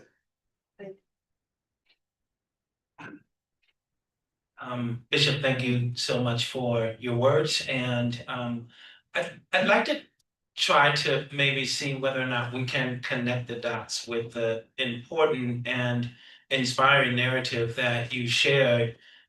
It's a different narrative from others, but there is a similarity that is just tremendous with regard to the history of our country. I think I'm on a history kick because of Stacy and what she was able to share with us over the course of just a few minutes. But I think about think about other people who have suffered as a result of our government. I think about the indigenous people and the Indian Removal Act of the 1840s. I think about our Chinese brothers and sisters and the Chinese Expulsion Act of the 1880s. I think about the Japanese Relocation Act that was at the start of World War II. And in addition to that, we have the institution of slavery. We have a government turning Haitians around in the late 1980s and 1990s and sending them back to Haiti. And of course, we have everything that's going on right now.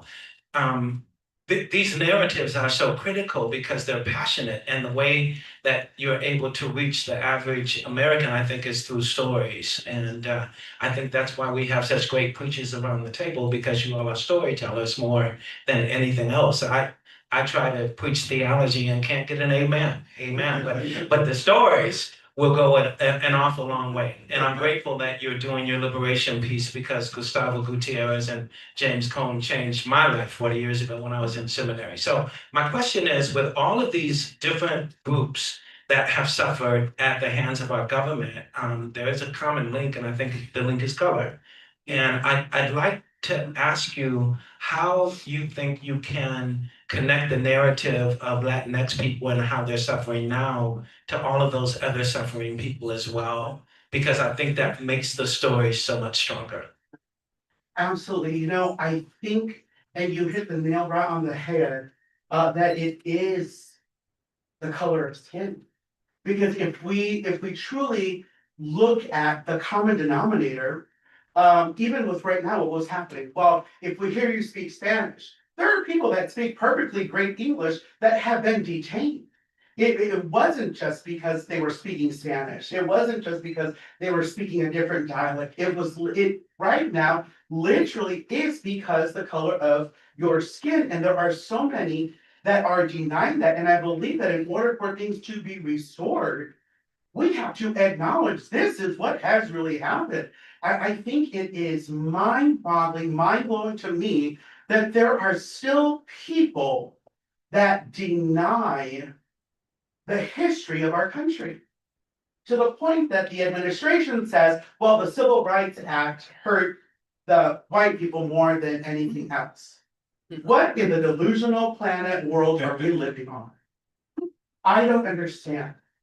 And I think to restore, we have to acknowledge, you know what? It was skin color. If we look down through everything, it's just like the other day, I was within a conversation and the gentleman had asked, well, everyone should come over legally. And I said, well, when your forefathers came over, did they come over illegally? When they were on the Mayflower? And this was his question, and this was his answer. He said, well, there were no governments then. And I think it's sad that people diminish and dismiss the local tribal governments of the indigenous that were already here on this land. And I think that in order for us to even move forward, we have to be on the same page. This really, as much as you may not like to accept it, as much as one may not want to confess it, it happened. Right. And it's not just one person's narrative. It's not just one community's narrative. This has happened from generation to generation of different communities. And the sad part is, especially talking from a community of people of color, a lot of times we look at one community and sometimes we say, well, it's better them than us. At least it's them this time, and they'll leave us alone until ICE comes knocking on your door. Bishop, thank you.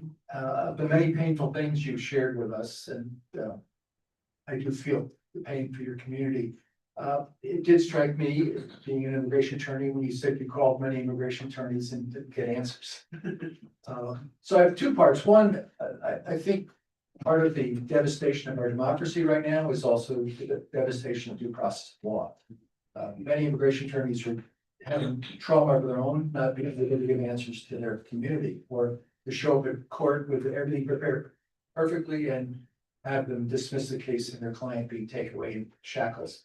You know, how can we work together better as the immigration bar? And also, how can we take your stories so that when the immigration bar tries to advocate for better laws or even just simple due process, we can work together to achieve that end? Yeah, absolutely. And I am so thankful for the attorneys that I did reach out to. I mean, they were even willing to come to the school and do seminars. They sent me an email of the cards of rights for people to have and for us to give if needed.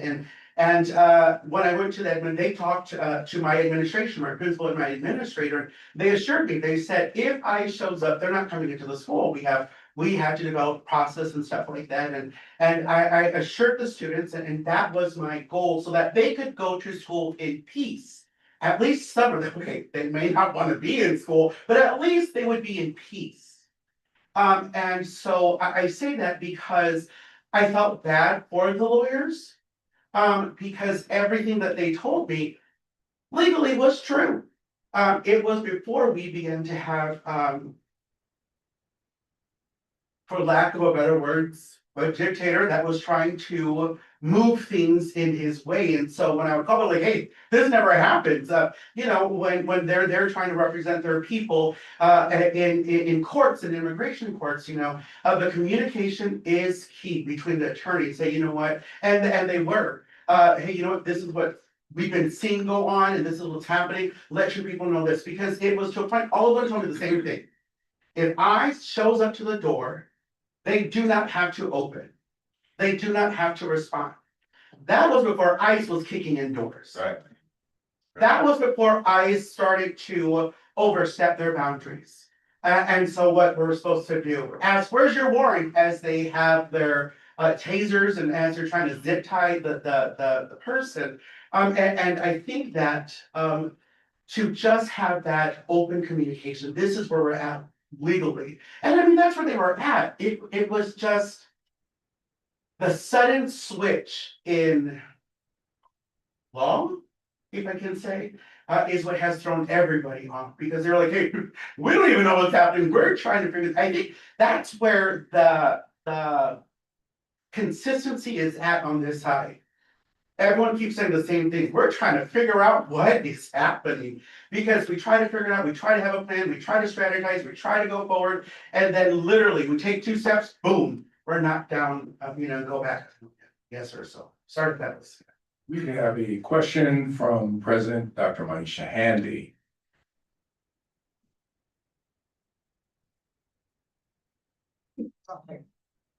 He's my president. And Bishop today, John Michael, just so proud of you, immensely proud of you, who you are, how you embody our core values, and that was true before today. Bear with me as I set up this question. I've moderated before, Mr. Moderator, and I know when people say, what's the question? I'm a big Kendrick Lamar fan. I am. That was true before the Super Bowl. But I want to center his Super Bowl performance to say what I want to say, as you talked about language and this erasure of language and culture and being faced with the decision to use your indigenous language or not. What I loved about Kendrick's Super Bowl performance is that a lot of people didn't understand it. Or a lot of people didn't want to understand it, right? We heard it, I don't know what he's saying, right?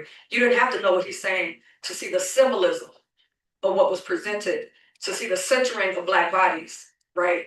And those stories that were centered in that performance.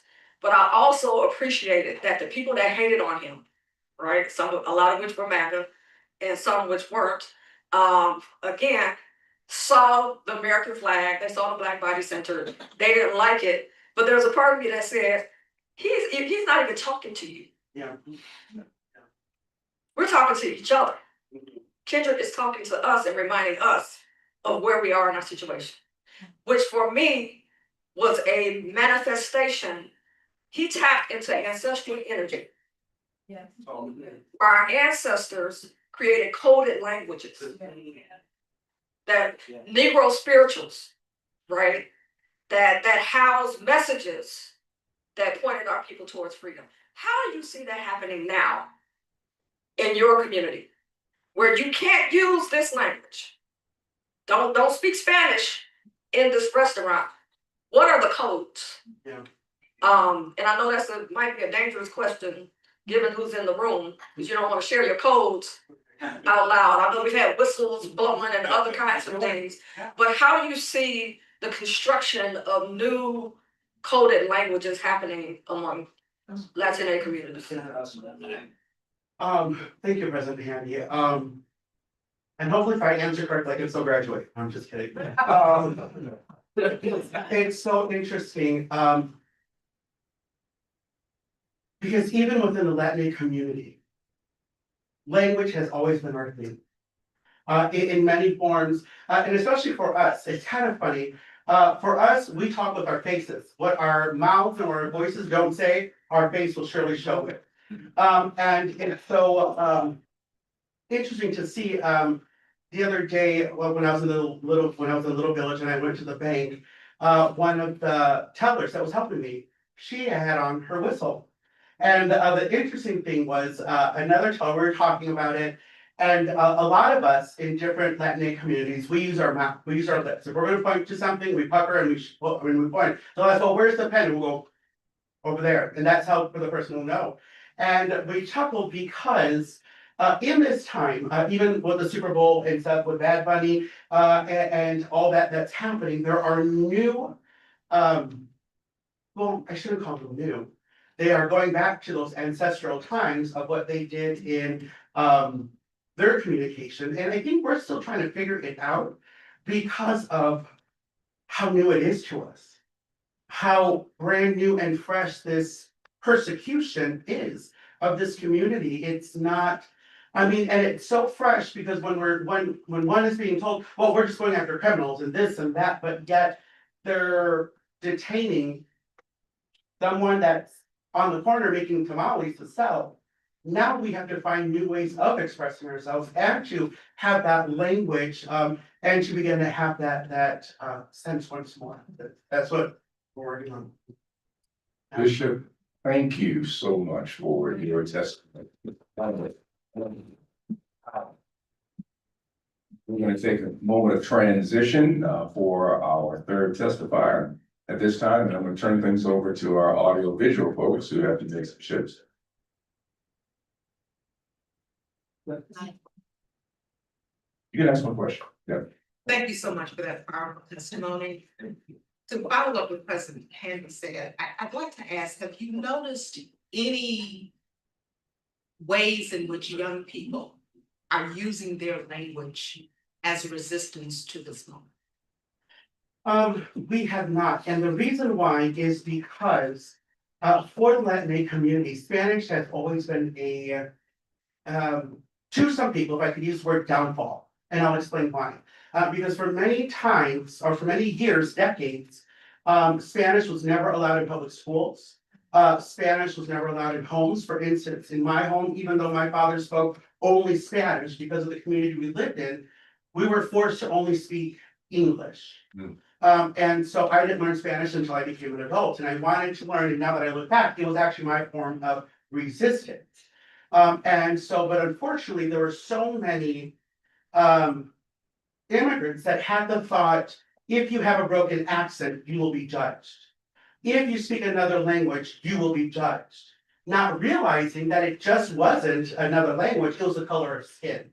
And so and that's part of the reason why my church is bilingual, because there are many of the newer generation that does not speak Spanish because of that colonizer mindset that, and if my great aunt Ruth, who was 94, will tell you horror stories of how when she was growing up, they were disciplined, and I'm going to use that word lightly, for speaking Spanish at school, out in public, or just in that kind of a sense. And so we're at a mountain point, if you will, climbing the mountain up, restoring, because now there are many like myself that are waking up and saying, hey, language is a part of my culture.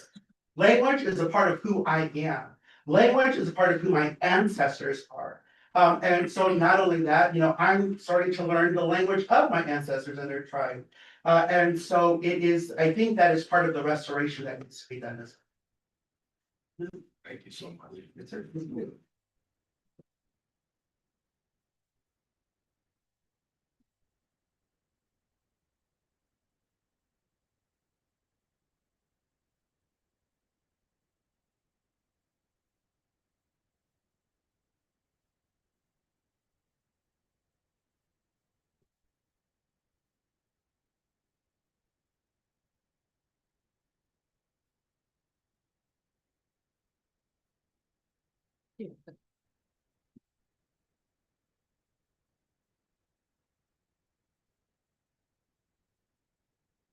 I'm going back. That's all that. You go get it 11. Okay, so 57. It's 53 right now. Good on cards? So my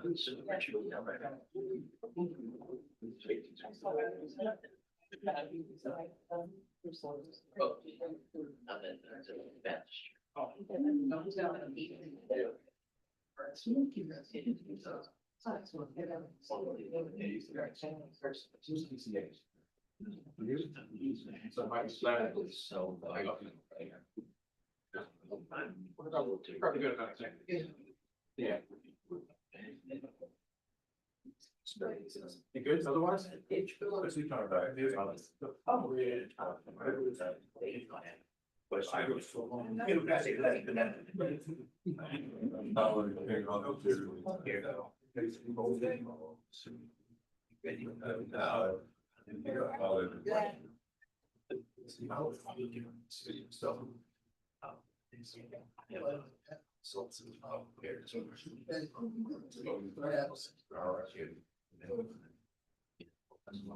Just got to note that our next testifier is about 12 minutes out. So you get a second bio break with him.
Right here.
I told us about you. She was like, oh, maybe it's one you need to ask. Are honored to have, with us to bring your testimony at this time. No. In reference to the impact on states' rights and challenges that we are facing across the state and local lines. Attorney Raoul. Thank you, Pastor Moss. I apologize, I've been absent from church.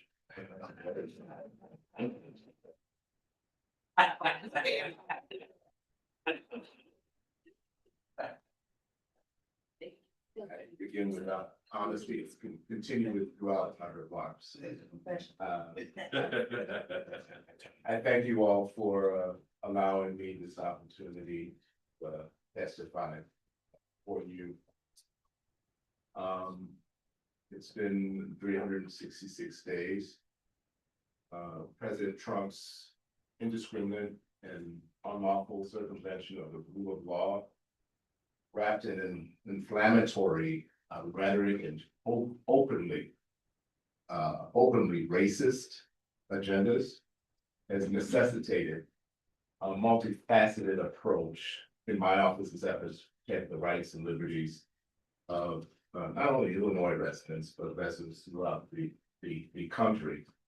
The rights of businesses and government entities, not-for-profits, higher education institutions, and others. We're going to start with what was our very first lawsuit, which is one that was very personal to me. The Trump administration tried to deny birthright citizenship to Americans born to immigrants. For me, as a child of Haitian immigrants, born to a mother who was not yet naturalized at the time of my birth, I am a birthright citizen. So it's first. The 14th Amendment says in very plain language, all persons born or naturalized in the United States and subject to the jurisdiction thereof are citizens of the United States and the state wherein they reside. In response to this debate about birthright citizenship, some have argued the 14th Amendment was intended solely for the children of freed slaves, not for the children of foreign nationals born on U.S. soil. I've fallen into a very tricky position. I'm both. Yes. Yes, indeed. That's right. I'm a child, descendant of freed slaves, freed in a different way, by way of revolution, right? Now, President Trump has latched on to this notion that the 14th Amendment was only meant for free American slaves. They have embraced the notion that the 14th Amendment was a narrow remedial measure designed to address the specific legal and social crisis of slavery's aftermath, rather than a broader charter for federal intervention in state laws. That interpretation, however, both harms our communities by artificially limiting the protections of the 14th Amendment, and also disregards that the equal protection clause of the same 14th Amendment is being weaponized by the Trump administration and others to attack DEI, MBE and WBE programs, access to higher education, and other considerations of race that promote equity. Let's talk about diversity, equity, and inclusion. I serve as a co-chair of the Democratic Attorneys General Association, along with my colleague, who's come under the weaponization of the Department of Justice, my colleague up in Minnesota, Keith Ellison. I currently lead DACA's Diversity and Equity and Inclusion Working Group. Along with several other state AGs, I help ensure that businesses, nonprofits, higher education institutions, and other organizations understand the importance of creating and maintaining diverse and legal environments. Last year, the Trump administration aggressively targeted the private sector diversity, equity, and inclusion policies and practices through an executive order entitled Ending Illegal Discrimination and Restoring Merit-Based Opportunity. My colleagues and I stood firm. We issued multi-state guidance to help schools, businesses, nonprofits, and similar organizations understand the legality, viability, and importance of diversity, equity, and inclusion policies and practices. In short, the executive order and related federal executive actions do not and cannot prohibit lawful diversity, equity, and inclusion practices and policies. We should not be intimidated. There is nothing discriminatory or illegal about it. Decades of research and data, as well as the collective experiences of our offices, demonstrate that these types of policies, procedures, and programming help prevent discriminatory conduct and harassment from occurring. They also ensure that unlawful conduct is promptly identified, reported, and addressed when it does occur. Studies and bottom lines clearly demonstrate that diverse and inclusive organizations which prioritize equitable practices tend to outperform their peers. When companies, schools, and other institutions implement programs that effectively promote diversity and inclusion, they help ensure legal compliance, reduce biases, boost morale, promote organizational success, and in the business sector, promote profits. President Trump has waged a war against the economically disadvantaged. In the past year, the administration has also made a comprehensive attack on federal benefits that benefit vulnerable families and children. For example, few things are more important than in life than food security. The Supplemental Nutrition Assistance Program helps feed more than 40 million Americans. When the USDA directed states not to issue SNAP benefits last November, claiming insufficient funds due to the government shutdown, we and 25 other states argued that the USDA has access to billions of dollars in SNAP specific contingency funds appropriated by Congress for use during an event like shutdown. We also argued that suspending SNAP benefits is both contrary to law and arbitrary and capricious under the Administrative Procedures Act. As many of you all know, our suit was successful. We obtained a temporary restraining order. Ordering that contingency funds must be made available immediately. According to the Center on Budget and Policies Priorities, more than 62% of SNAP participants are in families with children, and more than 37% are in families with members who are older adults or disabled. Moreover, although more white people are enrolled in SNAP nationally, census data shows that greater percentages of Black and Hispanic people receive these benefits. Approximately 24% of Black people, 17% of Hispanic people, compared to 9.7% of white people, reflecting disproportionate poverty levels. Education. The administration is also working to attack the equalizer, a building block of this country, the education of our children. The total workforce of the department has been cut in half since January of last year.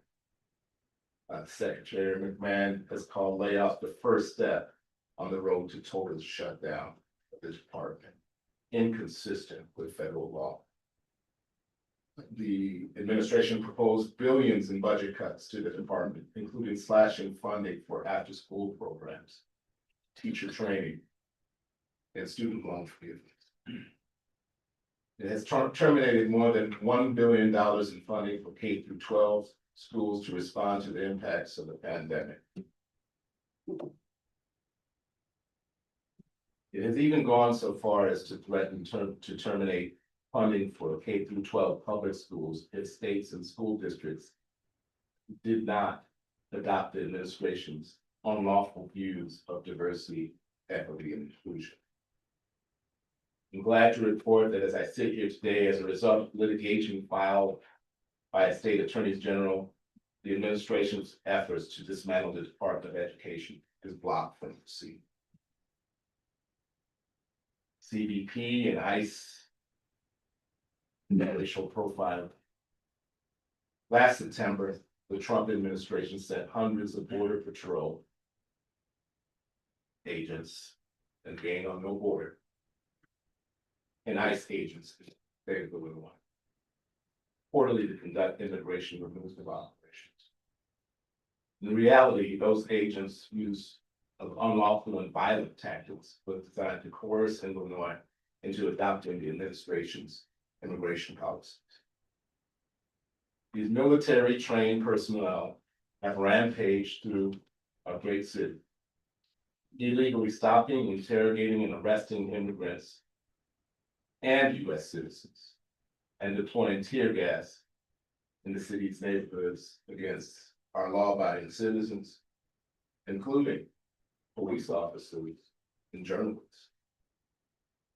We've seen that these tactics by CBP and ICE are not limited, although some may characterize it to be, are not limited towards Hispanic immigrants. They have been enacted against immigrants from Africa, from the Caribbean, and from all over the world. And they are not limited to those who have come to our country most recently. Moreover, they have negatively impacted law-abiding Black and brown citizens disproportionately.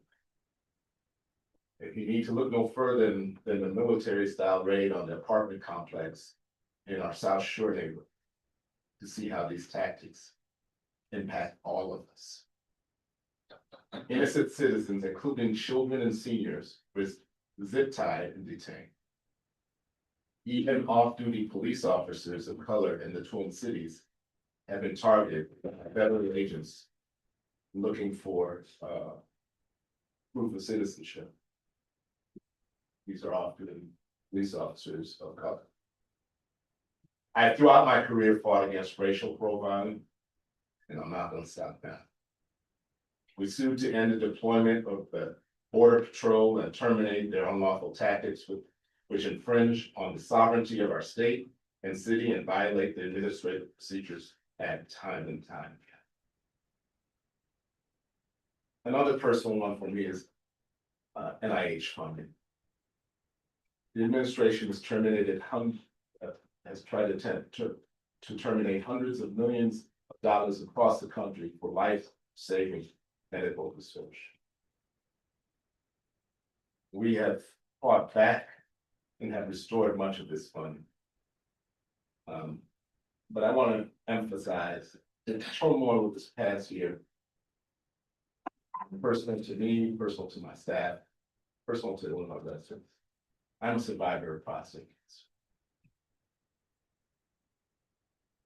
cancer.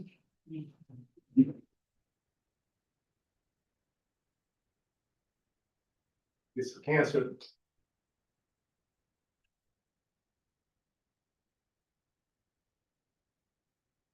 that took the life of my father.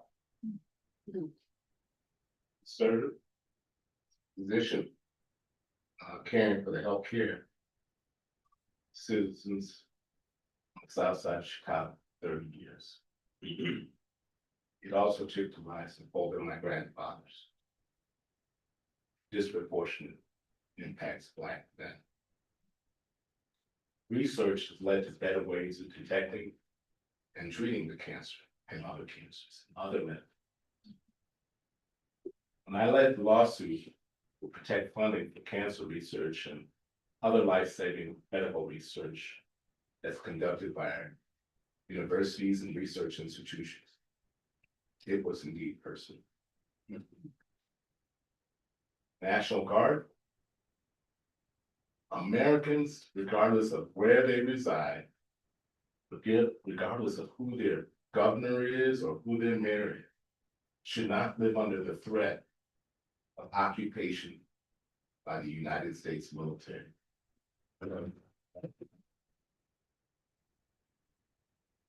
President cannot go beyond the authority granted by Congress to deploy the National Guard, and there has been no emergency or justification for requiring a militarized response to anything going on in the city of Chicago or anywhere else. The president's action in Illinois were never about federal government being unable to do their job but through normal channels. This has been about the unconstitutional desire to take the unprecedented action of punishing certain American cities by militarizing. Accordingly, my office immediately filed suit to stop the president's unlawful and autocratic actions. And within days, we won a temporary restraining order in the district court. Important in that order and going off the grid. And I'll encourage all of you all to take time, you want to be a lawyer, to actually read Judge Perry's order. Because she goes back to our nation's founding. She refers Federalist 29, where the delegates were arguing about how much power to give the federal government over our state's militias. And we've gotten to know them, know him through the stage musical Alexander Hamilton. Who was an advocate for broad federal power, responded to those delegates. Well, that's preposterous. It's impossible that any president would send a militia of one state into another. This was discussed by the delegate. It has happened. We are there. Fortunately, our Supreme Court in the 6-3 ruling agreed with us. In addition to our streets being prevented from being militarized by the National Guard, there was another hidden nugget, another hidden victory in a footnote in the concurring decision by Justice Brett Kavanaugh, where he backtracked from a prior opinion where he greenlit racial profiling in immigration stops. In footnote 4, perhaps because they came to be known as Kavanaugh stops. And we backtracked on that position and said it was unlawful for these stops to be made. Basis of race or language. In the United States, the rule of law ensures that the Constitution's bedrock principles of separation of powers, state sovereignty, democratic accountability, due process, and equal protection under law that can be relied upon.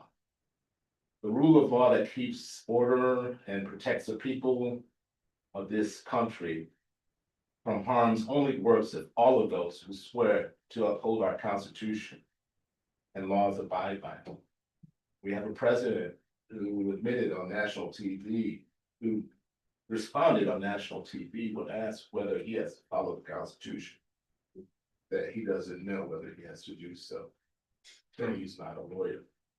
Yet the first thing that I did when I was elected, and every elected official did, was raise my right hand, swear to uphold the Constitution.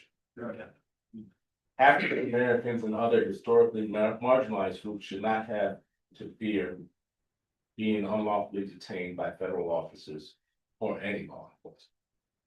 We should not have to fear the loss of citizenship, employment, legal protections, military recognition, or face inequities in healthcare, education, or other opportunities.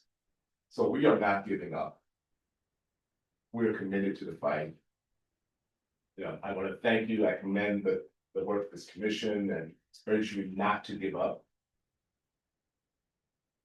In our most recent lawsuit in regards to CPB, it wasn't just us lawyers. That lawsuit was enabled by the fact that we collected information from the public at large about the experiences that they endured or witnessed at the hands of CBP and ICE. We worked for months. It was filed in one day, but we worked for months on that lawsuit, collecting information, and we will litigate it in protection of our communities. Thank you.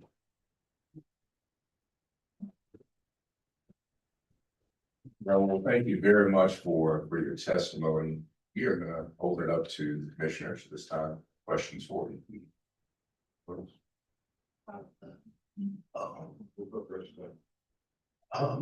General Raoul, thank you for being here and for the fight you're fighting. I don't doubt in any way your efforts to push forward.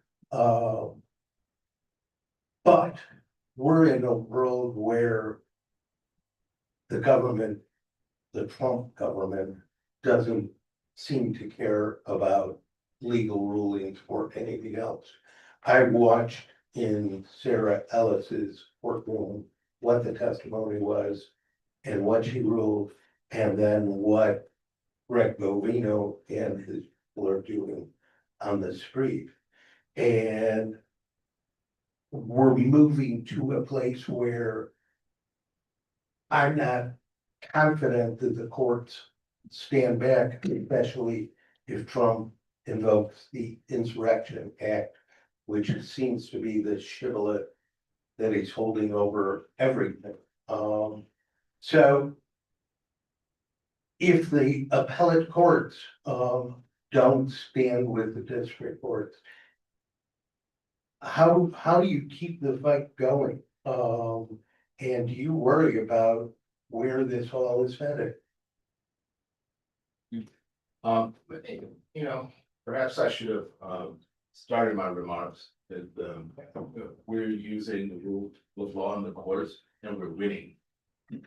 I hear the sentiment that comes from your question frequently. And it comes from some adverse rulings and emergency appeals to our Supreme Court. But as evidenced by the National Guard case, not only you have to understand the Texas and the Illinois National Guards were here ready to be deployed to the streets, and they were being held in a suburban facility. Got it filled up, went all the way up to High Court, we won. The federal government was, and people need to understand the gravity of that particular case. And allow me to go into the detail for just one moment, because I think it's really important. In the litigation at the district court level, they just plain lied. They indicated that there was a request from the federal court to protect the courthouse. The chief judge came out, public statement, which is rare. He said there was no such request. They indicated that certain specific individuals were being harmful and violated law versus ICE officers. And so they arrested and charged those individuals and brought them before a grand jury. The grand jury declined to indict those individuals. Now, there's an old saying that you can indict a ham sandwich. There's been a record number of no bills from grand juries, including when they weaponized the DOJ against my sister AG, Tish James in New York. Our lawsuits with regards to funds that the federal government have tried to freeze coming to the state of Illinois have been successful and has made sure that $6.6 billion that would have otherwise not come to the state of Illinois, just the state, have flowed through to our state. So I understand the concerns about whether or not the federal government will abide by the court, but I've seen evidence that our lawsuits are meaningful and have made a difference. If that has. Attorney General, first of all, I want to thank you for your leadership and your courage. You have been, I'm so glad you're the Attorney General of the state of Illinois right now. So thank you. The question is that I can't even imagine the enormous cost, both in dollars and resources, to the Attorney General's office. The state, we all know, is pinched for money and for finances. Number one, do you have the resources and the dollars that you need in order to continue to do this, to fight these fights that you just so eloquently said you've won so far? But also, are there corporate law firms in this city and state that are giving pro bono services to help this fight? Because they ought to be. And I just like to know, I haven't heard that they have, but I want to know if they are doing it. And do you have the resources, or what can we do to make sure you have those resources? Thank you. Yeah, thank you for that question. I always love answering that question. Let me start by saying, when I took over from my predecessor, Lisa Madigan, I inherited an office.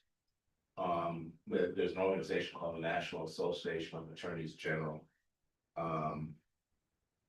They do a survey periodically, and they did a survey in 2018, the year before I took office, of attorneys general offices attrition.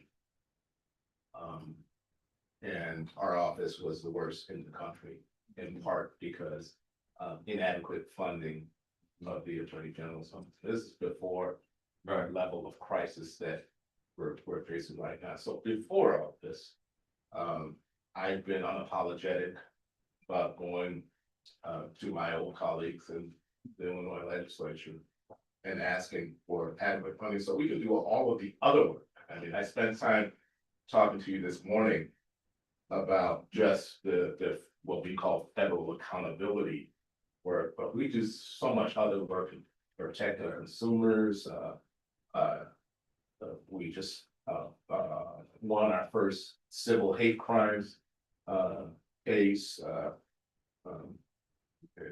We do public safety work, all sorts of work across the board. People will have an underappreciation of how much work and stuff. So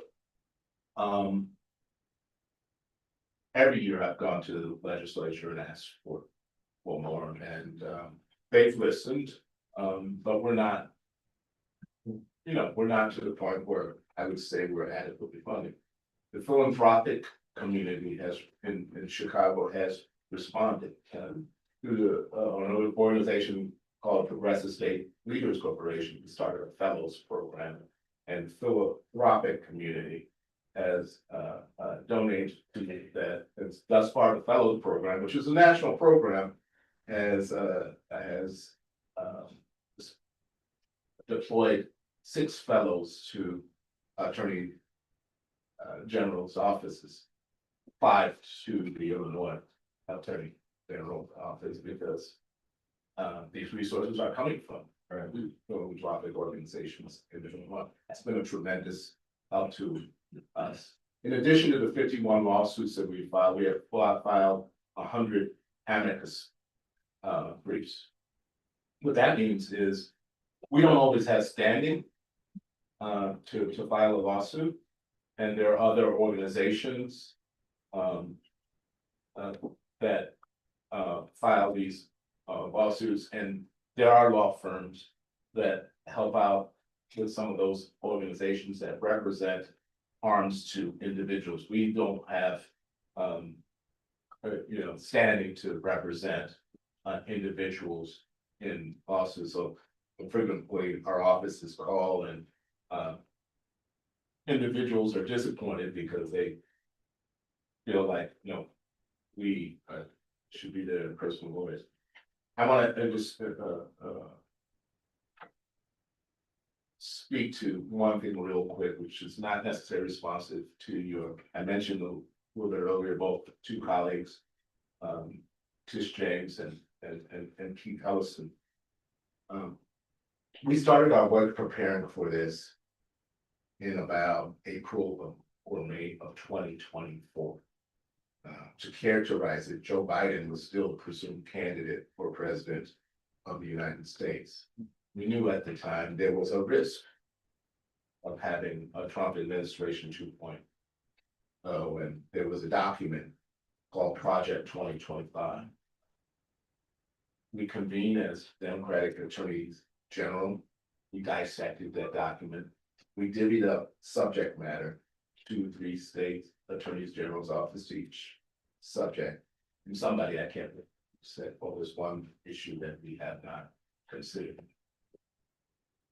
AG protection.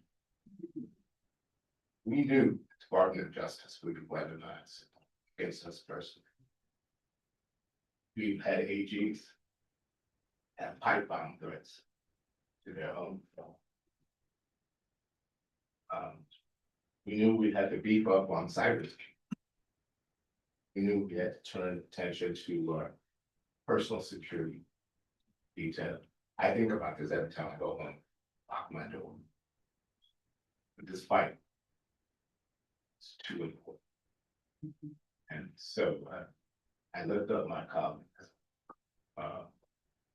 Keith Ellison was just recipient of federal subpoenas. Tish James, who they tried to prosecute several times and continue to try to find search ways for to prosecute. We know that revenge factor is part of the work that we do. Yet it does not discourage us. By Are corporate firms helping? yeah, some, and it's for us, it gets a little bit, complicated because of just protecting information and so forth. So we can't always just, like some organizations have them, get involved in some of our litigation, which allows me to really highlight the people in my office doing the work. We got lawyers of very high pedigree in the Florida Attorney General's office who could easily be making 2-3 times the money. We've had some people who left the office. They were making more money, came back for this fight. And it's been an emotional toll on those lawyers as well. So if you see somebody that says that they're an assistant attorney general, thank them. Thank them and pray for them. Pray for them indeed. Yeah. Attorney General Raul, I think I speak for all of us when I say, we need you to stay in your office and not come to church. We will. I mean, church. We will send you songs, we will send you sermons for when you can look at them, but we need you to keep going what you're doing, so. I do log on. Yeah, that's right. And we certainly all, I think, have been and will continue to be praying for you. My question is related to what started a long time ago with Paula White around this notion of what constitutes anti-Christian. And now we've seen some more action from Noam and Trump around going after people who are considered anti-Christian, which I would say, like, some of you all here at this table will be top of that list based on 5-minute videos and such. So I'm wondering what you all are talking about related to that. And I'm also wondering who are the people who are going to defend those they come after if they do. I'm not certain they will, but they're certainly threatening that. And how you all are preparing for what could be even more interesting times and terrible times. Yeah, so we are, we stand ready and be prepared for discrimination in whatever form that is. I've talked about some that is in the form of national origin discrimination, racial discrimination, but religious discrimination also falls into that category. As far as no action that I can think of that we've taken that's responded to any such case, at least from the standpoint of state attorneys general. But that doesn't mean that we aren't prepared for that fight, no matter I sit before you as a Christian, no matter who it is aimed towards. And so our membership of state attorneys general is religiously diverse. And so we stand prepared no matter who is named. Attorney Raul, thank you very much for your testimony and taking time on today. And you certainly appreciate your work, and you are bearing witness, and we thank you for what you're doing. We have our next testifier who is with us today, and we're going to take a quick transition. Tariq El-Min will be with us. Welcome. Thank you. Okay, just note that we would be remiss if you missed the fact that you're testifying with the Proctor's logo, which is the Haitian warrior loins up, but come for freedom and liberation. And so just honoring your heritage and your fight. So thank you, our fight. Attorney General, one more comment. People have been invoking, family or otherwise, the history, the legacy of our ancestors and this ancestral fight, that this is not new here. And I just wanted to lift up one ancestor among the many who are walking with you, and that is Attorney Standish E. Willis, a dearly departed. We know that you were trained and for such a time as this, and we appreciate the work that you and your colleagues at AGs are doing right now, because it's you all and God that have been standing between what's happening and where we are today. So stand proud. Thank you. How can we support you, Laura? What can we do to support you? Thank you,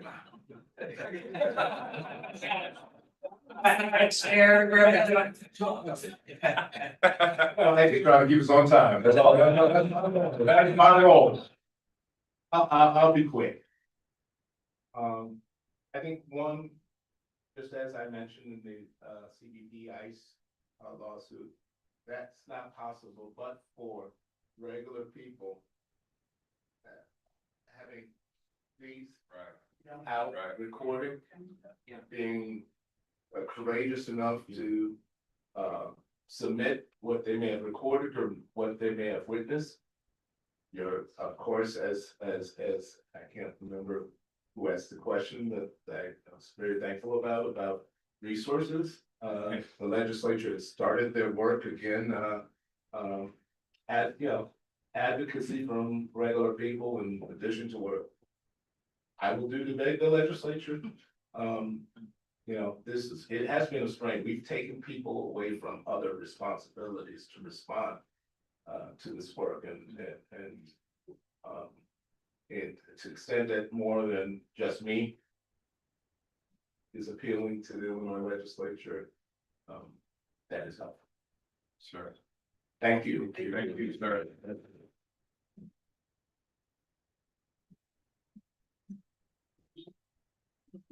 All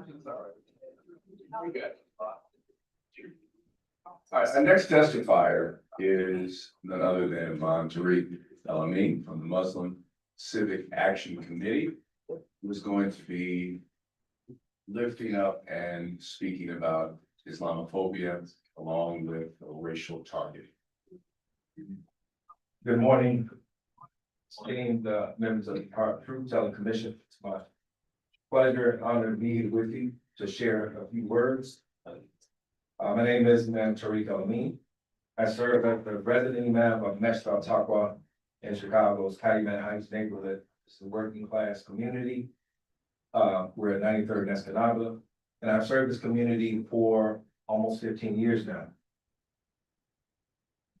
Our community is a part of the community of Imam Wahid Muhammad, whose leadership emphasized human dignity, moral excellence, interfaith cooperation, and service to the broader society. Calumet Heights is a diverse community. I should also mention that I am a board member of Rise Chicago and the Abolition Institute. These are organizations which are committed to protecting workers' rights, human dignity, and the safety of vulnerable communities. Now, with regard to the community, the neighborhood that I serve in, it is a diverse community, African-American, white, Latino, Spanish-speaking families, African. There are many undocumented residents from East Africa, Central America, South America, all living side by side. We have different language, culture, faith, but we are shared, or we are connected by our shared humanity and vulnerability. There's a saying attributed to the Prophet Muhammad, peace and praise be upon him, says the believers in their mutual care, compassion, and sympathy are like one body. If one part of it suffers, the whole body responds with sleeplessness and fever. While that saying comes from my religious tradition, its meaning is universal. When one part of our community suffers, the whole community is affected. My presence here today is not only about my faith, it is about what my faith obligates me to stand for and against.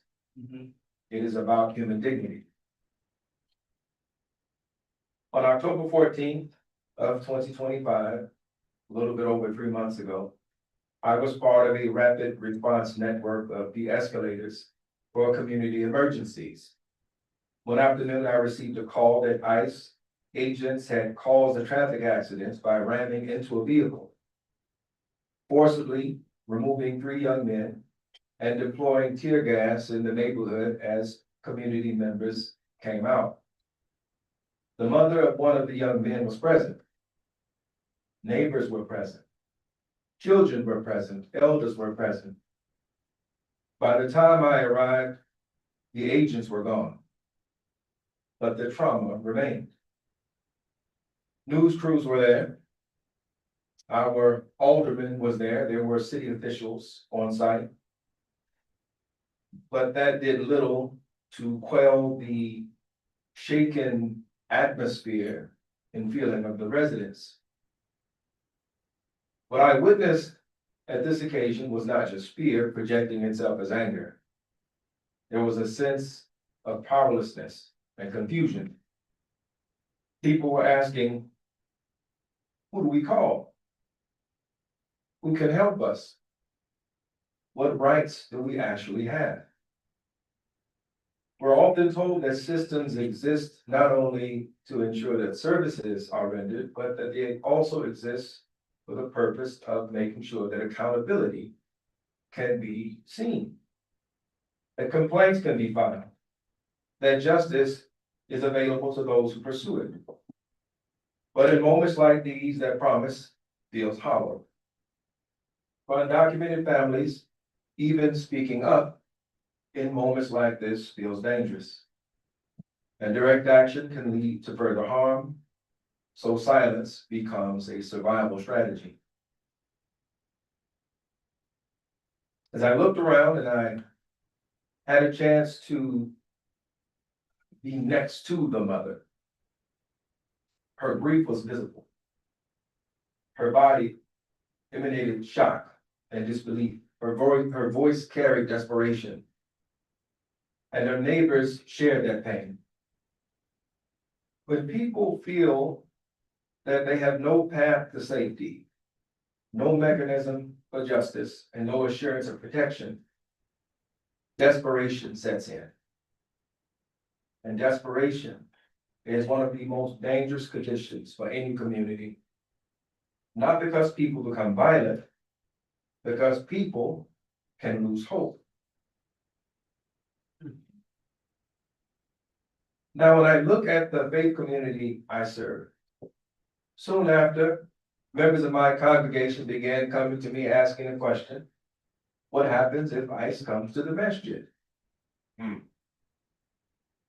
What happens if they show up during Friday prayer? What if they target our worship space? The answer to that, I'm not going to get into here.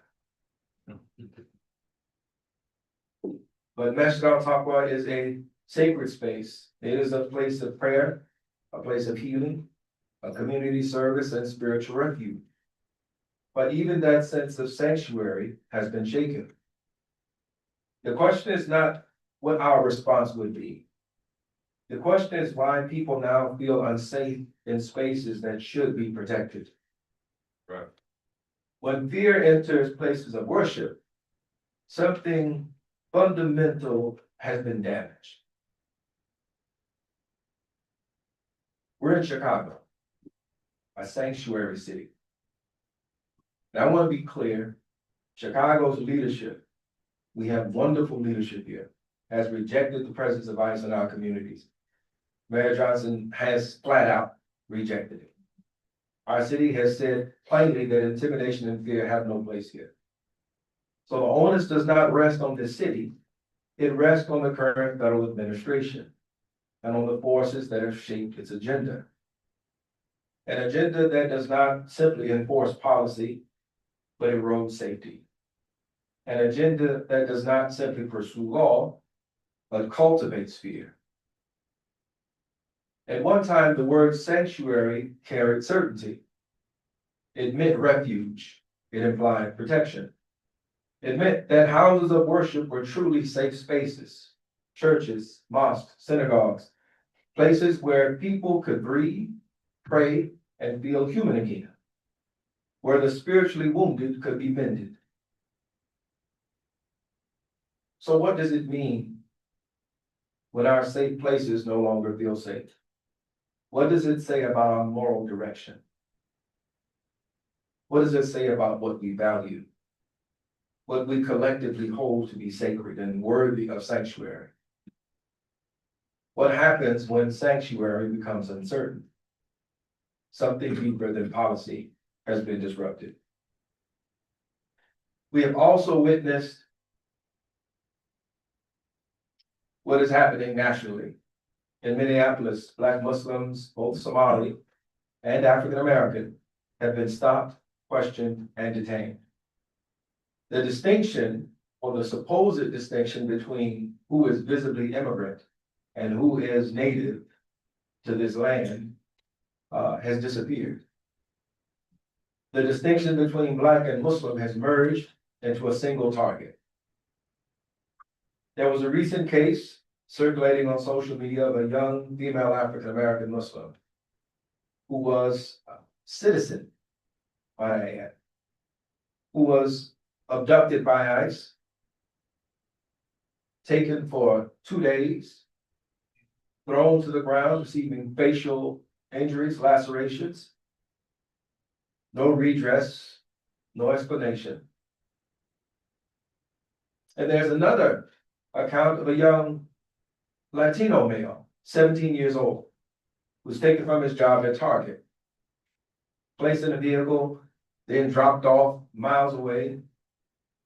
As he walks into a Walmart, he's on camera and people are asking if he's okay because he's crying. And he says, "I'm not okay." That moment mattered.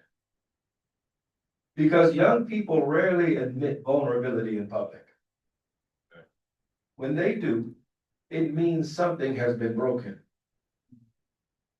When children say, "I'm not okay," the responsibility falls on us as parents, as leaders, and the entire village. But when the system itself is the source of harm, who do we call? Families are not afraid to go to work, to send their children to school, to seek medical care, attend religious services.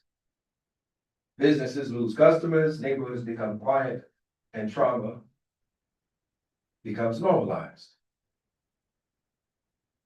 Fear is not the worst thing that can happen to a community. There is a saying in our tradition, from our book, it says that oppression is worse than slaughter. The loss of hope is worse when people no longer believe that their voices matter, when they no longer believe someone is listening, when they stop believing that dignity is possible. That is when the real harm sets in. But naming injustice, it is resistance. The thought, it is the first resistance. And the word is the second. And even when direct action feels dangerous, even when silence feels safer, speaking truth becomes a way of reclaiming hope. Because if I say it, someone might hear it. And if someone hears it, then we are no longer alone. The Prophet Muhammad, peace and praise be upon him, said, "The believers in their compassion and care for one another are like one body. If one part of it suffers, the whole body responds. If one part of our community is hurting, we are all hurting. Immigrant families are hurting, like Muslim families are hurting. Children are hurting, the undocumented are hurting, poor are hurting. I'm here to reaffirm what we already know by our presence, that we hear them, their fear is seen, their dignity matters, their humanity is not negotiable. We are one body, and we will not abandon each other. Thank you.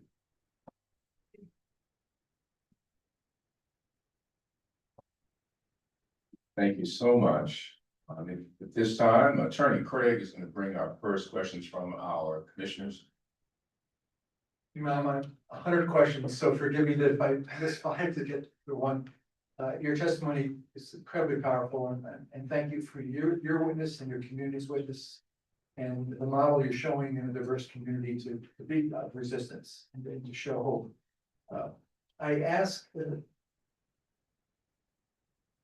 I hear stories. I try to think of how ICE and Border Patrol people conduct the violence they do. I hear stories of them telling, I disagree a little with the Attorney General. I call them Kavanaugh kidnaps. Kavanaugh stops is too nice. They're kidnaps, they're abductions, right? but they'll say the Constitution doesn't matter. It's not here. You're alone, right? As an attorney, I hate that, a law enforcement officer saying no Constitution. I also think that many are probably trained in the wars we never should have fought in the Middle East. Fought violence, how to knock down doors, and they come back and can't get work, and they become ICE officers. I mean, how do we take your testimony? How do we talk to those ICE officers and Border Patrol officers? And say, your life's not hopeless, right? And you're better, your power, your word is so powerful, that perhaps you can help me, because I've been trying to think, how is it, as an individual faith, that I can talk to them and say, there is a constitution, there is humanity, and we need to be into that. Thank you for that question. I think it brings us back, who's the appropriate interlocutor? Right? And community, it is not enough to deliver a word. It must be delivered by a trusted source. So there's none of us who are disconnected that are not a part of some community. So the idea of mutual aid, the idea of reaching out, of establishing connection, a broad connection. We find that there's probably, it used to be 6 degrees of separation, there's probably 2 today.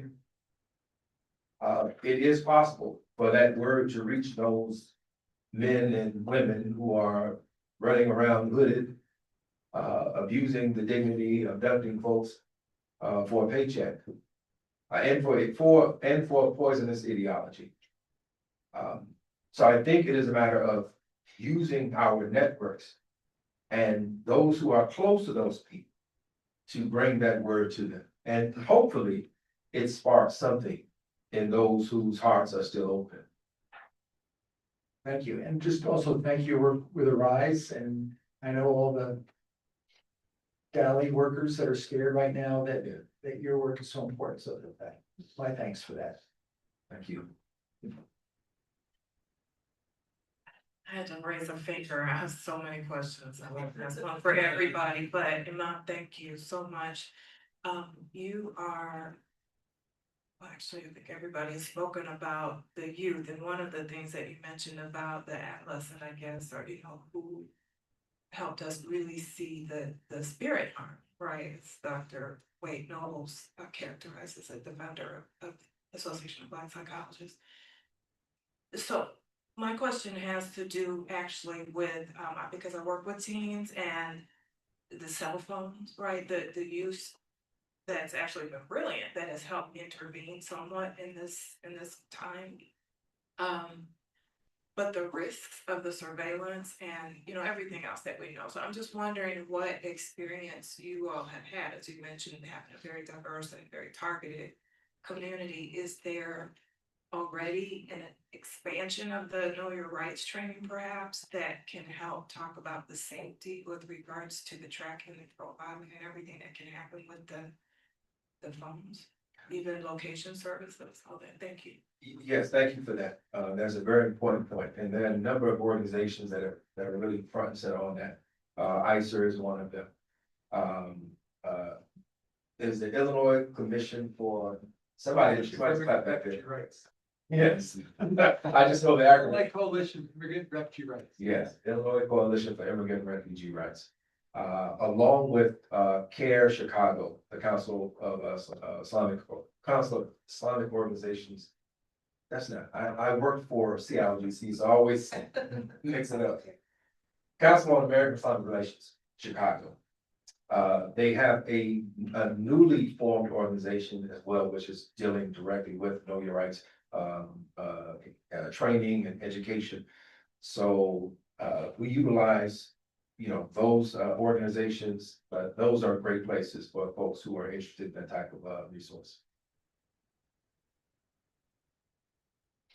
Imam, thank you so much for your words and for your testimony. Very, very inspiring.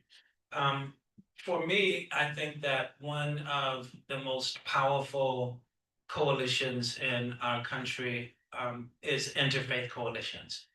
I know that they are not as plentiful as they should be around the country, but in some areas, interfaith coalitions in cities and towns have really worked wonders. And I do believe that we have a government now that is anti-interfaith, that the focus is on a certain brand or kind of Christianity that is to the far right. And I'm wondering whether or not you have the sense or the feeling that building on interfaith coalitions in communities around the nation and maybe making that a national model. There are some national models, but this one in direct response to what's happening in our country right now can help to offset this kind of growing number of folks who are falling under this umbrella of Christian evangelicalism that is anti-interfaith and anti anything but what they believe. Have you run into that in your work here in Chicago? And do you have the same kind of hope that I have that interfaith coalitions can make all the difference in the world when it comes to faith communities? Thank you for that question. And I wholeheartedly believe that this time is made for interfaith. It was made for broad-based coalitions, and there's nothing like a good enemy, right, to bring people together. Chicago is historically known as a city of neighborhoods, which we say is a code for a segregated city. But when the enemy comes, it forces that segregation to break down.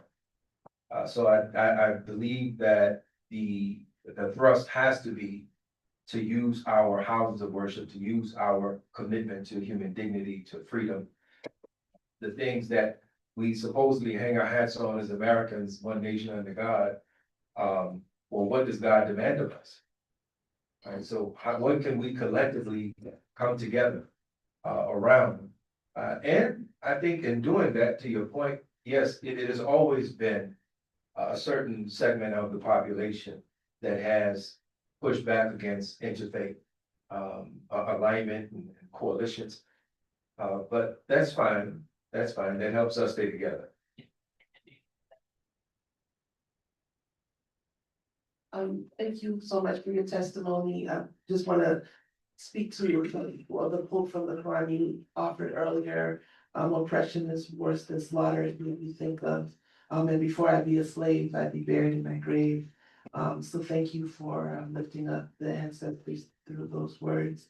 But I want to speak to your lifting up the intersectionality, the Ubuntu narrative of I am because we are, and looking at our intersectionality globally. In this moment, we see an administration that is perpetuating Islamophobia by claiming to act on behalf of Christianity or Christendom. And, we see the threat to Nigeria, the 10th largest provider of oil in the world, and saying, well, this is to protect Christianity. How do we, all of the issues that we have spoken of today, find those intersections in solidarity with those who are being targeted throughout the diaspora, in particular, the Black diaspora? Wonderful question. I appreciate the framing. We must ask ourselves when what is done in our name, whether it be in the name of Christianity, the name of Islam, the name of Judaism, or whatever, we have to ask ourselves, does the action match the word? And if the word says that we are to love our neighbors as we love ourselves, if it says that we are to, and I'm going to paraphrase here because I'm not a biblical scholar, but it's the idea of embracing the stranger, right? Caring for the stranger. If that is not a staple of our society, if we can't see that being played out as an organizational mandate, as a matter of policy, then we rightly cannot say that it is a reflection of our faith. And these ideas, these are shared across our faiths. So I think it becomes a matter of show and prove, right? You're saying that we're here to save Christianity. What part of Christianity? Right? If you would, I would also add to what Dr. Neighbors asked, if you place on record some of the interfaith work that you have been a part of, so that we could have that on record in terms of the different organizations and the work that they're doing. Of course, I'll draw a blank now. The Abolition Institute, number one, it is an interfaith group, right, that focuses on, it's interesting, it focuses on addressing slavery in Mauritania, one of the last places in the world that has outlawed slavery, and it still persists to this day. I am a member, as I said, I'm a board member of Arise Chicago. I am a member of the, I get the newsletters, the Pre-Child Justice Network, which is interfaith as well. I am a member of the, I do between National Talk Board, which I serve as EMAD. We had an organization championing freedom where we did had a group do a play at your illustrious Trinity, United Church of Christ.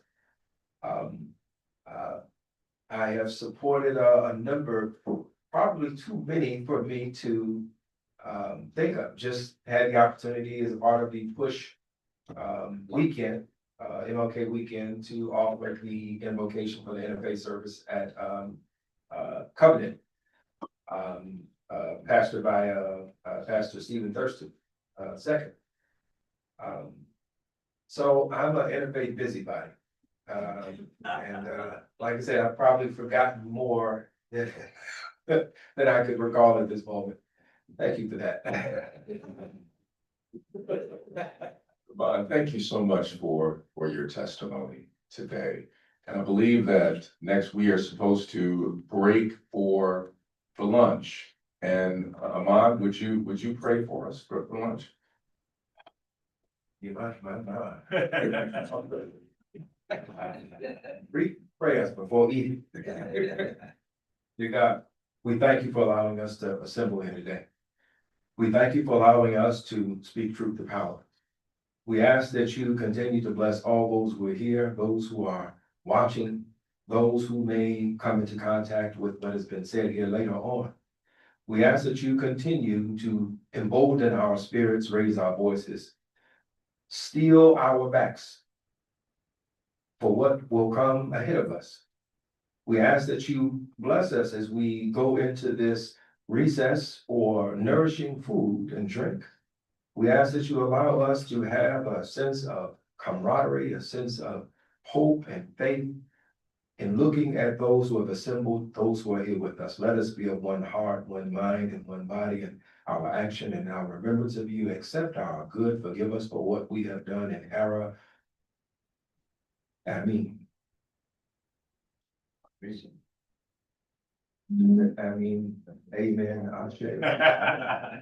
All of that, all of that. All of it. Thank you, family. I want to share the plan. So we're in Nana's house. We're like family. And so we're going to do two things. One, we have sandwiches coming for everybody that will be out in this area. And then the commissioners need a moment as well to talk to one another. And so we're going to go into a designated room to have lunch and to engage one another. And we will come back at 1:20. We'll come back at 1:20. We are expecting the mayor to be the next person to testify. And then quite appropriately, our last testifier for today is one whose expertise is around trauma and intervention, particularly with a focus on youth. Thank you.